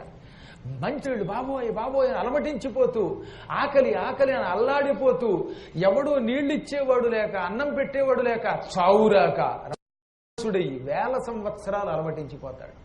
ఇది గరుడ పురాణంలో ప్రేతకాండలో 3వ అధ్యాయంలో ఉన్న శ్లోకం. అసలు ఒక్క అక్షరం ఇచ్చినా గురువు గురువే. ఒకప్పుడు నువ్వు గురువు గారు కావాలనే ఉద్దేశంతో ఆయన దగ్గరికి వెళ్ళావు కదా. గురువుగారు మీరు దేవుడు, మిమ్మల్ని ఆశ్రయిస్తున్నాను, మీ వల్ల నేను తరిస్తాను అనే నమ్మకంతో మనం ఆయన దగ్గరికి వెళ్ళాం. ఆ గురువుగారు మనకు ఒక్కటో రెండో అక్షరాలు ఇచ్చాడు. ఇవాళంటే ఎక్కువ పురాణాలు చెప్పచ్చు, ఒక్కొక్కప్పుడు ఆయన ఒక్క అక్షరమేనే వచ్చగాక. ఏకాక్షర ప్రదాతారం యో గురుం నాభిమన్యతే సస్యయోని శతం గత్వా చండాలత్వమవాప్నుయాత్. ఒక్క అక్షరం ఇచ్చినా గురువు గురువే. నీ చేత ఓం అనిపించాడుగా, చాలు, ఆ మాత్రానికి ఆయన నీకు గురువు అయ్యాడు. అటువంటి గురువుని ఎవడు నా అభిమన్యతే, ఎవడు గౌరవించడు. మన్యతే అంటే గౌరవం, అభిమన్యతే అంటే చాలా గౌరవంతో చూడాలి. గురువుని పరబ్రహ్మస్వరూపుడిగా చూడాలి. ఏ స్థితిలో ఉన్నా గురువు గురువేనండి. ఎంగిలితో ఉన్నా, అశుచిగా ఉన్నా, శుచిగా ఉన్నా, భగవత్ కార్యంలో ఉన్నా, కార్యంలో లేకపోయినా, పుణ్యాత్ముడైనా పాపాత్ముడైనా గురువు గురువే. అటువంటి గురువుని నెత్తి మీద పెట్టుకు పూజించవలసిందే. అలా ఎవడు గౌరవించడో అటువంటి వాడు స్వయోనిశతంగత్వా 100 జన్మలు కుక్క జన్మెత్తుతాడు. ఆ తర్వాత చండాలత్వమవాపునుయా, చండాలుడై పుడతాడు. ఆ పాపానికి ఇక విముక్తి అంత తేలిగ్గా లేదు. మళ్ళీ మనకు అనుమానం రావచ్చు, ఏమండి మేము గురువుని తిట్టాం, గురు ధిక్కారం చేశాం, దానికి ప్రాయశ్చిత్తం ఏమిటి? గురువు గారి పాదాలు పట్టుకుని నా అపరాధం క్షమించండి అనగానే నీకు క్షమార్పణ లభించిందని ఆయన నోటితో అంటే ఎంత పాపమైన ఆ క్షణమే పోతుందిట. అసలు గురువు శక్తి అంత గొప్పది. ఈ గురుభక్తి వల్ల గురువు గారి ఆశీర్వచనం ఫలించి పరమ పాపాల నుంచి విముక్తి పొందుతా ఉన్నాడు. ఎన్ని తీవ్ర దోషములకు గురువు గారి యొక్క అనుగ్రహం ప్రాయశ్చిత్తమో చెప్పారండి. భారతం, మార్కండేయ పురాణం, గరుడ పురాణంలో బ్రహ్మకాండలో అయితే ఏమన్నాడో తెలిసిన, బ్రహ్మహత్య, గోహత్య, స్త్రీహత్య, భయంకర వ్యభిచారం, మద్యపానం, ఇటువంటి పాపములన్నీ ఒక్క దెబ్బకి ప్రాయశ్చిత్తం అయిపోయే మార్గం ఉన్నది. ఒకే దెబ్బకి పోతాయట. ఎలా పోతాయి అన్ని? ఒక్కసారి గురువు పాదాలను పట్టుకుంటే, ఒక్కసారి గట్టిగా గాఢమైన భక్తితో గురువు పాదాలు పట్టుకుంటే ఈ భయంకర పాపాల లిస్టు చెప్పాడు. పాదములు పట్టుకోవడం వల్ల నీకు పోయే పాపములు నువ్వు నీ జన్మంతా కష్టపడినా చేయలేవు. నీ జన్మంతా కష్టపడి పాపాలే చేసినా అన్ని పాపములు ఒక్క దెబ్బకి గురువు గారి పాదాలు పట్టుకోగానే పోతాయి. అందుకనే శంకరాచార్యులు వారు ఈ పురాణ సారమును ఒక్క పాట రూపంలో అందించాడు. గురు చరణాంబుజ నిర్భర భక్త సంసారాత్ అచిరాత్ భవముక్త. గురు చరణాంబుజ నిర్భర భక్త సంసారాత్ అచిరాత్. గురువు పాదములను అత్యంత భక్తితో పట్టుకోవాలి. మళ్ళీ పట్టుకునేటప్పుడు ఇక నువ్వే దిక్కు. నువ్వు నన్ను చంపు, కొట్టు, లాగేసుకో, నేను మాత్రం నిన్ను విడిచిపెట్టను అని గట్టిగా పట్టుకున్నవాడు నిర్భర భక్తుడు, గాఢ భక్తుడు. అటువంటి వాడు సంసారము నుండి తొందరగా విముక్తి పొందుతాడు. సకల పాపాలకి ఈ జన్మలో ప్రాయశ్చిత్తం అవుతుంది. ఇంకా వాడు పునర్జన్మ ఎత్తవలసిన అవసరం లేదట. గురువు ఒక్కసారి నిన్ను అనుగ్రహించానని తన నోటితో అన్నాడా, మనం ప్రసన్నం చేసుకోవాలి, ఆయన నోటితో అనిపించుకోవాలి. నేను నీ ఎడల ప్రసన్నుడని, నీకు శుభం కలుగ్గాక అంటే ఇక ఆ క్షణమే వాడికి విముక్తి వచ్చినట్టే, శాశ్వత కైవల్యం పొందినట్టే. అందుకని భగవానుడు సాక్షాత్తు విష్ణువు గరుత్మంతుణ్ణి సురతగా చేసుకుని ఈ సులభోపాయం కూడా చెప్పాడు. ఏవైనా ఈ అనేక చిత్త విభ్రాంతి నుంచి బయటపడాలి. ఇంకా అనేక చిత్త విభ్రాంతము అంటే మరొక అర్థం కూడా ఉన్నది. ఇది గూఢార్థం, సుగూఢార్థం. ప్రతి వ్యక్తికి కొన్ని ధర్మములు ఉన్నాయట. ఆ ధర్మములను పాటిస్తే చిత్త విభ్రాంతి దూరుడవుతాడు. అవి పాటించకపోతే చిత్త విభ్రాంతి పొందుతాడు, అనేక చిత్త విభ్రాంతుడు అవుతాడు. అంటే ఎలాగో చెబుతాను ఇప్పుడు నేను. ఒక వ్యక్తి పిల్లల్ని కనడం, గృహస్థాశ్రమంలో ప్రవేశించడం, ధనము సంపాదించడం, ఈ ధనాన్ని సద్వినియోగం చేయడం, మళ్ళీ పిల్లల్ని గృహస్థాశ్రమంలో ఉండేలా తీర్చిదిద్దడం, పిల్లలకి గృహస్థాశ్రమం ఇష్టం లేకపోతే బ్రహ్మచర్యం, వానప్రస్థం, సన్యాసం వంటి ఆశ్రమాలు స్వీకరిస్తే ప్రోత్సహించడం, ఇవన్నీ కర్తవ్యాలు. ఈ కర్తవ్యాలలో ఎంతవరకు మమకారం ఉండాలో అంతవరకే ఉండాలి. అనగా ఒక పిల్లాడో పిల్లలో మనకున్నారు, ఈ పిల్లలు మన మాట విన్నంత వరకే వాళ్ళని ప్రోత్సహించి గృహస్థాశ్రమంలో ప్రవేశపెట్టాలి. 30 ఏళ్ళు వచ్చేదాకా పిల్లల్ని చాలా జాగ్రత్తగా చూసుకోవాలి. 30 ఏళ్ళు వచ్చేదాకా మాత్రం పిల్లలకి ధర్మం బోధించాలి. 30 ఏళ్ళు దాటాయి పిల్లవాళ్ళకి కానీ అమ్మాయికి కానీ అబ్బాయికి కానీ. ఆ తర్వాత ఆ పిల్లలు మన మాట వినకపోతే క్రమంగా ఇంకా వాళ్ళ మీద విరక్తి పెట్టుకుని వాళ్లతో కేవలం ఎంతవరకు మాట్లాడాలో అంతవరకే. వాడు పిల్లాడు కదా, మనం తల్లిదండ్రులం కదా, లేక అమ్మాయి మన అమ్మాయి కదా, మనం తల్లిదండ్రులం కదా, అంతవరకే తప్ప ఇంకా వాళ్ళ మీద ఎక్కువ ఒత్తిడి తేవడం కానీ వాళ్ళ గురించి ఆలోచించడం కానీ చేయకూడదట. అటువంటి వాడు చిత్త విభ్రాంతి దూరుడు అవుతాడు. ఇప్పుడు ఒక అబ్బాయి ఉన్నాడు, నువ్వెంత చెప్పినా నీ మాట వినడంలా, వాడికి 30 ఏళ్ళు దాటాయి, ఇంకా తర్వాత వాడు నీ మాట విన్నంటున్నాడు. వాడితోటి ఆ రోజు నుంచి జీవిత బంధం తెంచేసుకో.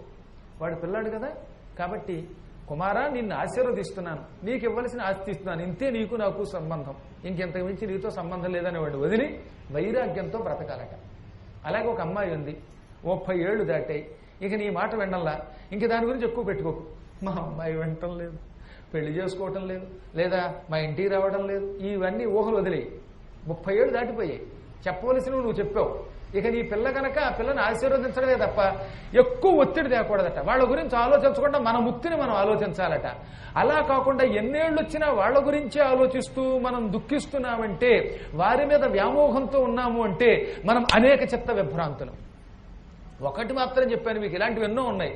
ఒక ఇల్లుంది, ఇంకా ఇల్లు గురించే రోజు ఆలోచిస్తూ అది మనకు దక్కపోయినా ఏడుస్తూ కూర్చుంటే అది అనేక చిత్త విభ్రాంతి. ఇంక వదిలేదాన్ని, కొంతకాలం అయిపోయింది, నువ్వు బతకవలసినంతకాలం బతికావు, రిటైర్ అయిపోయారు, హాయిగా ఇంట్లో కూర్చోక ఎందుకు ఇంకా మీకు. మీ పిల్లలు మీ మాట విన్నారా, ధర్మ మార్గంలో నడపండి, వినమన్నారా వదిలేయండి, వాళ్ళకి ఇవ్వాల్సింది వాళ్ళకి ఇచ్చేయండి. అంతేగాని మా అమ్మాయి రమ్మందండి, అబ్బాయి రమ్మన్నాడండి, ఎంతకాలం అబ్బాయి అమ్మాయి ఎన్నాళ్ళైనా దీనికి అంతం లేదు. ఇక ఆ ధర్మం ఎంతవరకు అంతవరకే, కానీ దీర్ఘబంధం లేక దీర్ఘ కాముకత్వం, అతి వ్యామోహం ఉండకూడదు. అలా ఉంటే వాడు మళ్ళీ మళ్ళీ మళ్ళీ జన్మెత్తట. ఎవరికి పిల్లల మీద అతిబంధం ఉంటుందో, గాఢ స్నేహం ఉంటుందో వాళ్ళు మొట్టమొదట పందులై పుడతారు. వాళ్ళకి మొదటి జన్మ శోకర జన్మ అన్నాడు. మోహజాల సమావృతాః శోకర రూపేణ జాయతే. మోహజాల సమావృతులు అంటే పిల్లల మీద ఎక్కువ వ్యామోహం, కొంప మీద ఎక్కువ వ్యామోహం, అంటే నా ఇల్లు, నా పెళ్ళం, నా బిడ్డలు అనే వ్యామోహం ఎక్కువైతే వాడు ఎలాగో వెండగదండి, ఇంకెందుకండి మీకు. నేను ఈ పెళ్లి చేసుకుంటానని అమ్మాయి వెళ్ళిపోయింది, నీ మాట విందాం, ఇంకెందుకు నా పిల్ల పెళ్లి చేసుకుని వెళ్ళిపోయింది, నా మాట వినడం లేదని రోజు ఏడవడం వల్ల నీకు పంది జన్మ వస్తుంది, అది గ్రహించు. పోయింది, వదిలే హాయిగా హాయిగా, వాళ్ళ బతుకోళ్ళు బతుకుతున్నారు అనుకో. అంతేగాని దాన్ని వదిలించి మళ్ళీ ఇంకోటికి ఇచ్చి పెళ్లి చేద్దామని ఊహే అనవసరం, దండగా. ఇంక ఇంట్లోకి రావడం అనవసరం. ఎక్కడ ఎవడు ఎలా ఉండాలో అలా ఉండాలి, వాడి కర్మ అంతే. అతి వ్యామోహం వల్ల ఏమవుతుందన్నమాట, పందే ఎందుకు అవుతారో తెలిసినా, ఈ వ్యామోహం బురద, మలమూత్రములు. మనకి ఎక్కువ ప్రేమ ఉంటే కూడా అతి వ్యామోహం అదొక పంకం అట. ఈ సంసారం ఒక పంకం. అందుకే అమ్మవారికి ఏమనుంది నామం, సంసార పంక నిర్మగ్న సముద్ధరణ పండిత. సంసారం అనే ఒక పంకం బురదలో పూర్తిగా మునిగిపోయాంట. మగ్నము అంటే కంఠం దాకా ములగడం, నిర్మగ్న పూర్తిగా మునిగిపోయాం. అసలు ఎక్కడ ములిగినా చచ్చిపోతాం, నదిలో ములిగినా చచ్చిపోతాం, గోదాట్లో ములిగినా, కృష్ణానదిలో ములిగినా మునిగిపోయినోడు చచ్చిపోతాడు. కానీ ఆ ములిగేదో గోదాట్లో ములిగితే కనీసం కొంత పుణ్యం, గంగానదిలో ములిగి తెస్తే కనీసం మంచినీళ్ళు. అవి బురదలో కర్మగాలి. మా డ్రైనేజీలు, అశోక్ నగర్ దగ్గర ఉన్న డ్రైనేజీలు, ఇప్పుడు హైదరాబాద్లో అశోక్ నగర్ పక్కన నిరంతరం ప్రవహించే ఆ దరిద్రపు డ్రైనేజీలో రామరామ ఎన్ని రకాలు, ఎంతమంది జీవుల మలమూత్రాలు అవి. అందులో ములిగి అవి తాగి చచ్చిపోవడం ఏంటండి. ఈ పెంట కుప్పలో వెనకాతలో ఉన్న లెట్టిన్ గుంటలో క్లీన్ చేయించుకోకుండా ఉన్న సెప్టిక్ ట్యాంకులో పడి చచ్చిపోవడానికి అంత దరిద్రం ఉందా? ఈ సంసారం అటువంటి బురదన్నాడు. ఇందులో ఇక్కడ దాకా మునిగిపోయాయంట. మనం ఎందుకు మునిగిపోయాం అంటే ఈ వ్యామోహం వల్ల. ఇక్కడికి వచ్చినా కూడా సెల్ ఫోన్ ఎందుకు మాట్లాడుతున్నావు అంటే కొంప మీద వ్యామోహం అనమాట. నువ్వు బురదలో పడి తెచ్చినట్టేది. కుటుంబం మీద అంత వ్యామోహం, అంత ఒక్క క్షణం మాట్లాడలేకపోతున్నావా? ఎన్ని పిచ్చి వ్యామోహాలండి. భార్య, బిడ్డ, కుటుంబం, ఈ ఫోను, ఈ సీరియల్స్, వీటిలో ఎంత మునిగిపోవాలా? ఈ సంసారం అనే ఈ బురదలో ఇక్కడ దాకా కూరుకుపోయి రోజు చచ్చిపోతున్నావురా. ఇందులోంచి బయటికి రాకపోతే నశించిపోతావురా, కుళ్ళు తిని చచ్చిపోతావు అనవసరంగా అని అమ్మవారు ఏమంది, నేను ఆ సంసార పంకంలో మునిగిపోయిన వాడిని బయటికి తీసి ఆ నోట్లో ఉన్నది కక్కించి వాడిని చక్కగా పవిత్రుని చేస్తాను. సముద్ధరణ చేయడంలో, వాణ్ణి అనుగ్రహించడంలో ఆరితేరిన దానిని, పండితురాలిని అంటే ఆరితేరిన దానిని. ఒక వ్యక్తి బురదలో పడితే వాడిని శుభ్రంగా క్లీన్ చేయడం చాలా కష్టం. మనం కారే వర్షాకాలంలో అక్కడ ఇక్కడ తిరిగి వచ్చిన తర్వాత సర్వీసింగ్కి ఇస్తాం. ఒక్కొక్కటి సర్వీసింగ్ చేస్తాడండి, అబ్బబ్బబ్బా, అసలు ఎక్కడ ఇంత కూడా మురికొండదు. ఒక్కొక్కడు ఉంటాడు, వీడు దుంపదేగా మొత్తం కారంతా కడిగానని ఇస్తాడు, మళ్ళీ చూస్తే అంతా అలాగే ఉంటుంది. ఆ టైర్లకి ఉన్న మట్టి అలాగే ఉంటుంది, ఆ టైర్ దగ్గర ఉన్న డిస్కుల దగ్గర ఎక్కడ బురద అక్కడే ఉంటుంది, లోపల ఉన్నటువంటి ఆ మ్యాట్లో బయటికి తీయడు. వాడికి ఎందుకు డబ్బులు ఇవ్వడమే తప్ప వాడు సర్వీసింగ్ సరిగ్గా చేయడు. లోకంలో చాలా మంది గురువులు సర్వీసింగ్ చేయని వాళ్ళు. మన శరీరం ఓ దరిద్రపు డ్రైనేజీలో తిరిగిన వచ్చినటువంటి కారు లాంటిది. దీన్ని సరిగ్గా క్లీనింగ్ చేసి సర్వీసింగ్ కరెక్ట్గా చేసి మళ్ళీ ఏ విధమైనటువంటి రిపేరు రాకుండా చేయగలిగేటటువంటి సర్వీసర్ ఎవరైనా ఉన్నారు అంటే అమ్మవారే. ఈ సంసారం అనే బురదలో తిరుగుతున్న మనల్ని, మునిగిపోయిన మనల్ని శుభ్రం చేసి అనుగ్రహించి మళ్ళీ ఈ బురద వల్ల రోగాలు రాకుండా చేసి మళ్ళీ వీడు బురదలో పడకుండా చేసి ఎక్కడా ఎంత పెసరు కూడా వీడికి బురద అంటకుండా చూసి బాగా తుడిచేసి తన లోకానికి పంపేస్తుంది ఆవిడ. మనం మాయాజాల విమోహితులమై పందులమై సంసార వ్యామోహంతో ఈ బురదలో పడిపోతున్నాం. ఈ బురదలో పడకూడదు, పడితే ప్రమాదం. అలా పడకుండా జాగ్రత్తగా ఉండాలంటే వాటిలోంచి ఎప్పటికప్పుడు మనం సంస్కరించుకోవాలి. ఈ రోజు నుంచి గుర్తుపెట్టుకోండి, అబ్బాయో అమ్మాయో మనకి ఎంతవరకు అంతే. ఎవరితో రాదు గుర్తుపెట్టుకోండి. మీరు అనవసరమైన బెంగ తప్ప. ఇవాళ నేను సుఖంగా ఉంటున్నానంటే దీనికి మూల కారణం అదే. చాలా మందికి తెలియని రహస్యాలు ఏంటంటే, నాకు ఈ కుటుంబ వ్యామోహం పైకి చెప్పుకున్నా చెప్పకపోయినా చాలా తక్కువ. ధర్మం ఉంటుంది కాబట్టి ధర్మం వరకే. ప్రేమగా పలకరించిన ఈ కథే. అందుకే మేము ప్రపంచానికి దూరంగా ఎన్నేసి రోజులు ఉంటున్నామండి. నేను ఎప్పుడైనా కుటుంబంతో ఎక్కువసేపు ఆనందంగా గడపడం మీరు ఎవరన్నా కళ్ళారా చూసారేమో చూడండి ఒకసారి. పని రోజు అదే పనిగా పక్కనే కూర్చుని గురువు గారు ఏం చేస్తున్నారని చూసి ఉత్తరాలు రాసే భక్తులకి తెలిసిపోతుంది కదా. ఇవాళ ఏలూరులో ఉన్నారు, మొన్న హైదరాబాద్లో ఉన్నారు, మళ్ళీ రేపు పొద్దున ఇంకో 2 రోజులు పోతే మంగళవారం పోతే మళ్ళీ తిరుపతి ఎడతారు, మళ్ళీ బెంగళూరు ప్రవచనం, మళ్ళీ 1వ తారీఖు విజయవాడ. ఈ నెల 28, 29, 30, 31 తారీఖులేమో ఆర్ఆర్పేట వెంకటేశ్వర గుడిలో ప్రవచనం. మళ్ళీ 4వ తారీఖు నుంచి పూరి పెడతాం, జగన్నాథపురి. మళ్ళీ వస్తాం, మళ్ళీ ఇంకో చోట కడతాం. ఇలా తిరుగుతూనే ఉన్నాం. కానీ 5 నిమిషాలు కుటుంబ బంధ వ్యామోహాలంటూ కనపడుతున్నాయా? కనిపించట్లేదు. ఎందుకంటే ఎక్కడి వరకు ఉండాలి అంతవరకే. అంతలా మిమ్మల్ని ఉండమని. నాకు మళ్ళీ మీరు ఉంటానంటే ఎక్కడ? చక్కగా మీరంతా మీ పిల్లల దగ్గరికి హైదరాబాద్ వెళ్ళడం. మా అన్నయ్య రమ్మన్నాడండి, మా అన్నయ్య కొడుకు మేనల్లుడు రమ్మన్నాడండి, తద్దినానికి రమ్మన్నాడండి, పెళ్లికి రమ్మన్నాడండి, కొడుకు రమ్మన్నాడండి, అందరూ వెళ్ళాలి, తప్పలేదు. కానీ కొంతవరకే నా బంధంలోంచి విముక్తి పొందాలి. ఈ సంసార పంకము భయంకరం. ఇది మనల్ని రకరకాల భ్రాంతులకు గురి చేస్తుంది. మన పిల్లలు కాదు, మన కుటుంబం కాదు, మన ఇల్లు కాదు, ఎవరితోటి రాదు కదా. 1,00,000 సార్లు చెప్పాను మీకు. అయినా ఒక పాట అంటే నాకు చాలా ఇష్టం. ఈ పాట మీరు కంఠస్థం చేసి పాడుకోండి. రోజుకు ఒక్కసారి నేను చెప్పుకున్నారా ఇక మీకు తిరుగుండదు. దీనిని పూర్వం తత్వవేత్తలు రాస్తే మన అదృష్టవశాత్తు గురజాడప్పారావు గారు కన్యాశుల్కంలో సంస్కరించి అందంగా రాశారు. గురజాడప్పారావు గారు లాంటి అపూర్వమైన కవులు చాలా అరుదుగా ఉంటారు. ప్రజాకవి అంటే ఆయన మహానుభావుడు. అటువంటి వాళ్ళ విగ్రహాలని ట్యాంకు బండి మీద పడగొట్టి పారేశారు. చాలా దారుణంగా ఉంటుంది అనమాట. ట్యాంకు బండిని చూస్తే కృష్ణదేవరాయల విగ్రహం విరిగిపోయి ఇంకొకటి విగ్రహం విరిగిపోతే ఎంత బాధ అనిపిస్తుందంటే, మహానుభావులు వాళ్ళు ఏం చేస్తారండి, వాళ్ళ విషయంలో ఆసురీ వృత్తి రాకూడదు. పూర్వం తురకాళ్ళు విజయనగర సామ్రాజ్యాన్ని పడగొట్టేసి ఆ విగ్రహాలు చేతులు రగ్గొడితే ఏం లాభం దానివల్ల? మన మనుష్యులు ఇల్లు ఇల్లని ఏవు, ఇల్లు నాదని ఏవు, నీ ఇల్లు ఎక్కడే చిలుక. ఇల్లు ఇల్లని ఏవు, ఇల్లు నాదని ఏవు, నీ ఇల్లు ఎక్కడే చిలుక. ఊరికి ఉత్తరాన సమాధిపురములో కట్టె ఇల్లున్నదే చిలుక, కట్టె ఇల్లున్నదే చిలుక. ఎన్నాళ్ళు బ్రతికినా ఏమి సామ్రాజ్యమే, కొన్నాళ్లకో రామ చిలుక, కొన్నాళ్లకో రామ చిలుక. తెలుస్తుంది కాబట్టి ఎన్నాళ్ళు బ్రతికినా మనకి సామ్రాజ్యం శాశ్వతం కాదు. ఈ భూమి మీద మనం ఉండేది కొన్నాళ్లే. సామ్రాజ్యం అంటే మన ఇల్లు, మన కుటుంబం, మన సంపద. హైదరాబాద్లో ఉన్నా, ఏలూరులో ఉన్నా, విజయవాడలో ఉన్నా, మద్రాసులో ఉన్నా, బొంబాయిలో ఉన్నా నువ్వు ఉండేది ఆ ఇంట్లో కొంతకాలమే. నీకు ఎన్నిళ్ళున్నా ఆ ఒక్కింట్లో ఒక్క గదిలో ఒక మంచం మీదే పడుకోగలవు. 100 గదులు ఉన్నాయి కదని 100 బెడ్రూమ్స్ ఉన్న బిల్డింగ్ అయినా అన్ని బెడ్రూమ్స్లో ఒకేసారి పడుకోగలవు. ఒకసారి ఆలోచించండి. చచ్చినా పడుకోలేవు ఎంత గింజుకున్నా. అందుకని ఎన్నాళ్ళు బ్రతికినా ఏమి సామ్రాజ్యమే, కొన్నాళ్లకో రామ చిలుక, కొన్నాళ్లకో రామ చిలుక. మూన్నాళ్ల ముచ్చటకు మురిసేవు త్రుళ్ళేవు, మూన్నాళ్ల ముచ్చటకు మురిసేవు త్రుళ్ళేవు, ముందుగతి కానవే చిలుక. నీ బతుకు 3 నాళ్ళు అంటే 3 30 90 ఏళ్ళు అని అర్థం. 3 నాళ్ళు అంటే నాడు అంటే 30 ఏళ్ళు. 3 30 90 అంటున్నారు కానీ 90 ఏళ్ళు ఎంతమంది బతుకుతున్నారు? ఈ 90 ఏళ్లలో ఇప్పుడు ఏ టైములో ఢామ్ అంటావో తెలియదు. ఒక ఆవిడ వచ్చి పెర్మనెంట్ హౌస్ కట్టుకున్నానండి అంది. పాపం గృహప్రవేశం అయింది, పెర్మనెంట్ హౌస్ లో చక్కగా ఢామ్ అంది. ఇప్పుడు ఈవిడ పెర్మనెంట్ హౌస్ ఎక్కడా? 3 నాళ్ల ముచ్చటిది.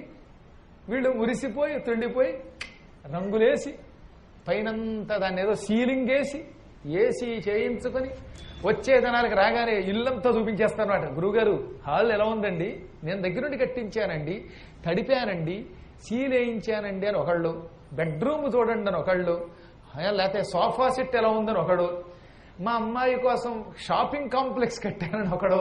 ఈ షాపింగ్ కోసం వీడికి ఎంత క్రాఫింగ్ అవుతుంది, టైం, ధనం ఎంత, ఇవేం తెలియటం లేదు పాపం వీడికి.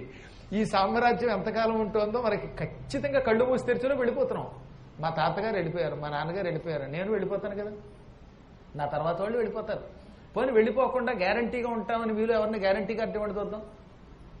మన ఆధార్ కార్డు శాశ్వతం కాదు, ఇవి నిరాధారం. కాబట్టి ఎక్కడ పెర్మనెంట్ లేదు. ఈ ఇన్కమ్ ట్యాక్స్ వాళ్ళు పాన్ నోటిస్తారు, పెర్మనెంట్ అకౌంట్ నెంబర్ట. అసలు వీడికే అకౌంట్ లేదు ఇక్కడ, ఇక పెర్మనెంట్ అకౌంట్ నెంబర్ ఏంటి వీడి మొహానికి. మా అమ్మగారు పెర్మనెంట్ అకౌంట్ పాన్ నెంబర్ ఇక్కడ ఎవరికే ఉన్నప్పుడు ఆవిడ వెళ్ళిపోయారు, అప్పుడు ఏడాది అయిపోయింది. ఎంత అమాయకుడండి ఈ పిచ్చి మానవుడు.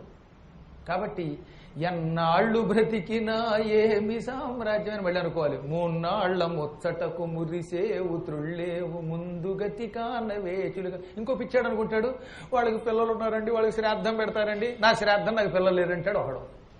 అంటే ఈ పిల్లలు ఉన్న వాళ్ళకి శ్రాద్ధం పెడుతున్నారా? ఒకసారి చూడండి.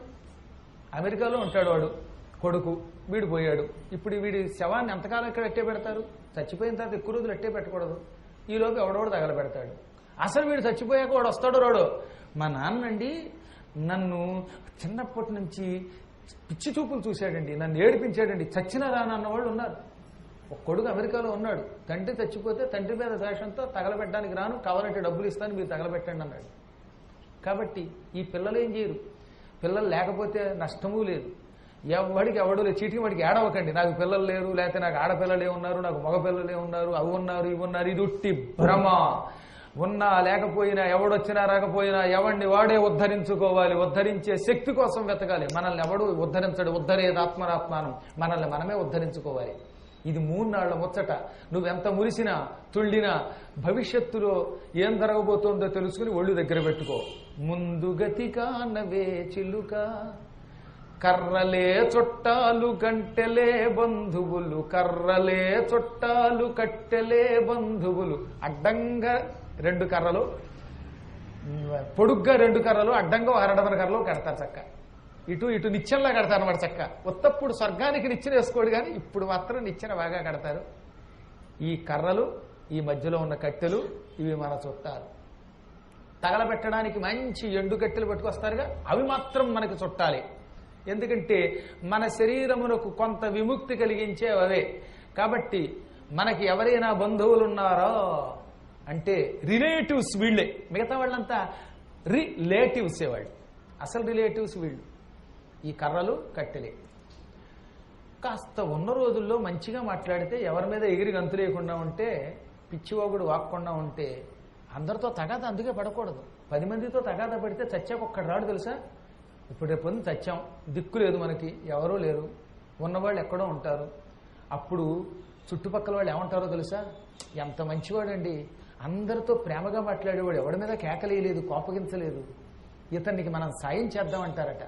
అప్పుడు ఏం చేస్తారు, మోసేరు నలుగురు వెంబడిని 10 మంది. నలుగురు మోస్తారు, వెనక 10 మంది వస్తారు. ఆ వచ్చినప్పుడల్లా చెప్పుకుంటారు అనమాట, ఎంత మంచివాడండి, ఆహా, ఎవరొచ్చినా ఇంట్లోకి రమ్మని కూర్చోబెట్టి టీ ఇచ్చి మాట్లాడేవాడండి, టీ ఇచ్చిన వాడు కూడా ఢీ అని వెళ్ళిపోయాడండి పాపం అని. శ్మశానానికి వెళ్ళాక అక్కడ ఆయన టీ తలుచుకుని అక్కడ కూడా టీ తాగుతూ పడి, శ్మశానంలో కూడా టీలు తాగుతారు ఈ మధ్యన. కర్మ, అక్కడ టీ ఏమిటో కర్మ తెలియదు, నేను చూశాను. సరే ఏదేమైతేనే మొత్తం మీద మంచిగా ఉంటే 10 మంది కూడా వస్తారు. వెంబడిని 10 మంది, నువ్వు కాలిపోయేదాకా కావలుదురుగాని కడకు తొలగొత్తురే చిలుక, వెంట ఎవరు రారు చిలుక, రామ చిలుక. అక్కడ కాసేపు కూర్చుంటారు, చితికిని పెట్టాక కాలిపోయేదాకా కాపలా ఉంటారట. మళ్ళీ వీడు తిరిగి వస్తాడేమో అని భయమేమో. అసలు ఇప్పుడు అది లేదు. తణుకులో ఒక శ్మశానానికి వెళ్ళా, ఆ శ్మశానంలో నా కళ్ళ ఉందన్నమాట. ఎందుకు వెళ్ళాను నన్ను అడగరే, ఆ పాలంగి దగ్గరున్న శ్మశానంలో శివాలయం ఉంటుంది. ఆ శివాలయానికి ఎవరైనా శ్మశానంలోంచి వెళ్ళాలి. ఆలయానికి వెడుతూ ఉంటే అక్కడ కబుర్లు చెప్పుకుంటూ చచ్చిపోయిన తండ్రిని చితి మీద పెట్టే ముందు అందరికీ టీలు తెచ్చారు. శ్మశానంలో చక్కగా అనమాట శవాల చుట్టూ కూర్చొని టీ తాగుతున్నారు. ఆ తర్వాత చితికి నిప్పెట్టేసి ఎవరిదాన్ని వాళ్ళు వచ్చి సరిపోయారు. పూర్తిగా కాలేదాకా ఉండలేదు. ఇక మళ్ళీ వాడు కాలితే కాలాడు, చస్తే చచ్చాడు, బతికితే బతికాడు, అంతే. కనీసం ఈనాడు దహన సంస్కారం అయ్యాక శవం పూర్తిగా కాలేదాకా ఆగే ఓపిక కూడా ఎక్కడుందండి? ఇక్కడి నుంచి వెంటనే వెళ్ళిపోవాలి వాడు. ఎందుకంటే అమెరికా, మా అబ్బాయి అమెరికాలో ఉన్నాడు అని వీళ్ళు సంకలు కొట్టుకుంటున్నారు. ఈ అమెరికా కొడుకో లేక ఆస్ట్రేలియా కొడుకో అందరూ అలా అంటారు కదా నేను చెప్పేది. మనం వాళ్ళ కోసం ఏదో విదేశాలకు వెళ్ళారు, లేకపోతే స్వదేశానికి వెళ్ళారు, ఉద్యోగాల్లో ఉన్నారని ఆనందం పొందుతున్నాం. కానీ రేపు పొద్దున్న నువ్వు తగలబడేదాకా కూడా ఉండలేకపోతున్నారనే విషయం గ్రహించలేకపోతున్నావు. ఇంకా ఈ మధ్యకాలంలో ఇండియాలో ఉండి చేసేది ఉంది. అమెరికాలో ఉన్నవాడు వచ్చి 14 రోజులు ఉండి అన్ని కార్యక్రమాలు చేసి వెళ్ళాడు ఒక కొడుకు. పక్కన ఇంట్లో ఉండి చచ్చినా వెళ్ళలేదు. కావాలంటే అడగండి, మా ప్రభాకర్ గారిని అడిగితే చెప్తాడు. తల్లి చచ్చిపోతే చితి పెట్టడానికి రాకపోతే అల్లుడు చితికి నిప్పెట్టి కార్యక్రమాలు చేసిన వాడు కూడా ఉన్నారు. అది ఒక కర్మయోగం కొంతమందికి. కాబట్టి ఏమి ఎవరితో ఏ బంధం ఉందో తెలియదు. మనం కాలేదాకా కాపలా ఉంటారో లేదో, మొత్తం మీద కాపలా ఉంటే ఆ తర్వాతనే వెళ్ళిపోతారు. వెంట ఎవరు రారు చిలుక రామ చిలుక, ఎవరన్నా ఒక్కడు వస్తాడు చూడండి. కర్మానుగో గచ్చతి జీవయేక, తన కర్మను అనుసరించి జీవుడు ఒక్కడే పెడతాడు. ఇంకెందుకు ఈ 4 రోజులు?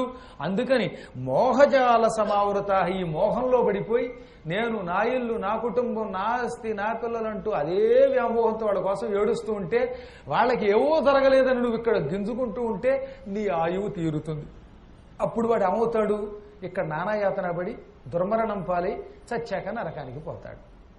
ఇంకా ప్రసక్త కామభోగేషు, ఎప్పుడూ భోగాలలో తేలియాడితే, ఎప్పుడు కామభోగాలలో కోరికలు తీర్చుకుంటూ ఉంటే అది ప్రమాదమే. ఎప్పుడు ఏదో పెసరట్టు ఉప్మాయో లేకపోతే ఏదో సుఖంగా ఇంట్లో ఏసీ రూమ్లో కూర్చోవడమో, సినిమాలకు వెళ్ళడమో, షికార్లు వెళ్ళడమో, ఈ లౌకిక ప్రపంచంలో ఉన్నటువంటి వ్యామోహముల వెంట పడితే వారు ప్రసక్త కామభోగులు. వాడికి పురాణం అక్కర్లేదు, ఇంకోటి అక్కర్లా. పెద్ద కష్టం ఉందండి. మనం కావాలనుకుంటే 1 గంట భగవంతుని సేవకి కేటాయించవచ్చు, అర్చనకి కేటాయించవచ్చు, పురాణానికి కేటాయించవచ్చు. 24 గంటల్లో నాకు సమయం లేదు అనే మాట ఉట్టి అబద్ధం. సమయం ఎక్కడ లేదు నీకు ఇష్టం లేని చోట లేదు. ఇష్టం ఉంటే ఎక్కడైనా సమయం ఉంటుంది. నీకు ఇష్టం ఉంటే కష్టం ఉందా? నీకు ఇష్టం ఉంటే ఈ క్షణంలో సినిమాకి పరిగెత్తుకు పెడుతున్నావా లేదా? నీకు ఇష్టం ఉంటే టీ తాగడానికి ఎక్కడికో పెడుతున్నావా లేదా? నీకు ఇష్టం ఉంటే నీకు కావాలనుకున్న వ్యసనం, ఒక ఆయనకి సిగరెట్ దొరకకపోతే 2 కిలోమీటర్లు నడిచేళ్ళాడు తెలిసిన. నాకు ఒక మిత్రుడు ఉన్నాడు, ముక్కుపుడం పిలిచకపోతే ఉండలేడు. ఒక రోజు రాత్రి 10ంటికి ఎక్కడికి వచ్చి, ఎక్కడో ముక్కుపుడం దొరుకుతుందంటే ఊరవతలకి ఆ రోజుల్లో వాహనాలు లేకపోతే నడిచి వెళ్ళి ఆ కొట్టుని బతిమాలి బామాలి ఆ ముక్కుపుడం కొనుక్కొచ్చాడు. అంటే నీకు ఇష్టం కనుక దానికోసం 3 గంటలు, ఒక్క క్షణం పీల్చే ముక్కుపుడం కోసం 3 గంటలు 300 ఖర్చు పెట్టావు. అదే పురాణం దగ్గరికి వచ్చేసరికి మాకు టైం ఎక్కడుందండి అన్నావు. నీకు టైం లేకపోయినా ఎముడికి టైం ఉంది. ఆయన మాత్రం టైం చూసుకొచ్చి ప్రాణం తీసేస్తాడు. అందుకల్లా కామభోగములు, ఈ కోరికలు తీర్చుకోవడంలోనే పడి సమయం వ్యర్థం చేయకుండా ఉండు. ఒకవేళ అలా వ్యర్థం చేస్తే పతంతి నరకే అశుచౌ, అటువంటి వాళ్ళు భయంకరమైన దుర్వాసనతో అశుచితో కూడిన నరకంలో పడతారు.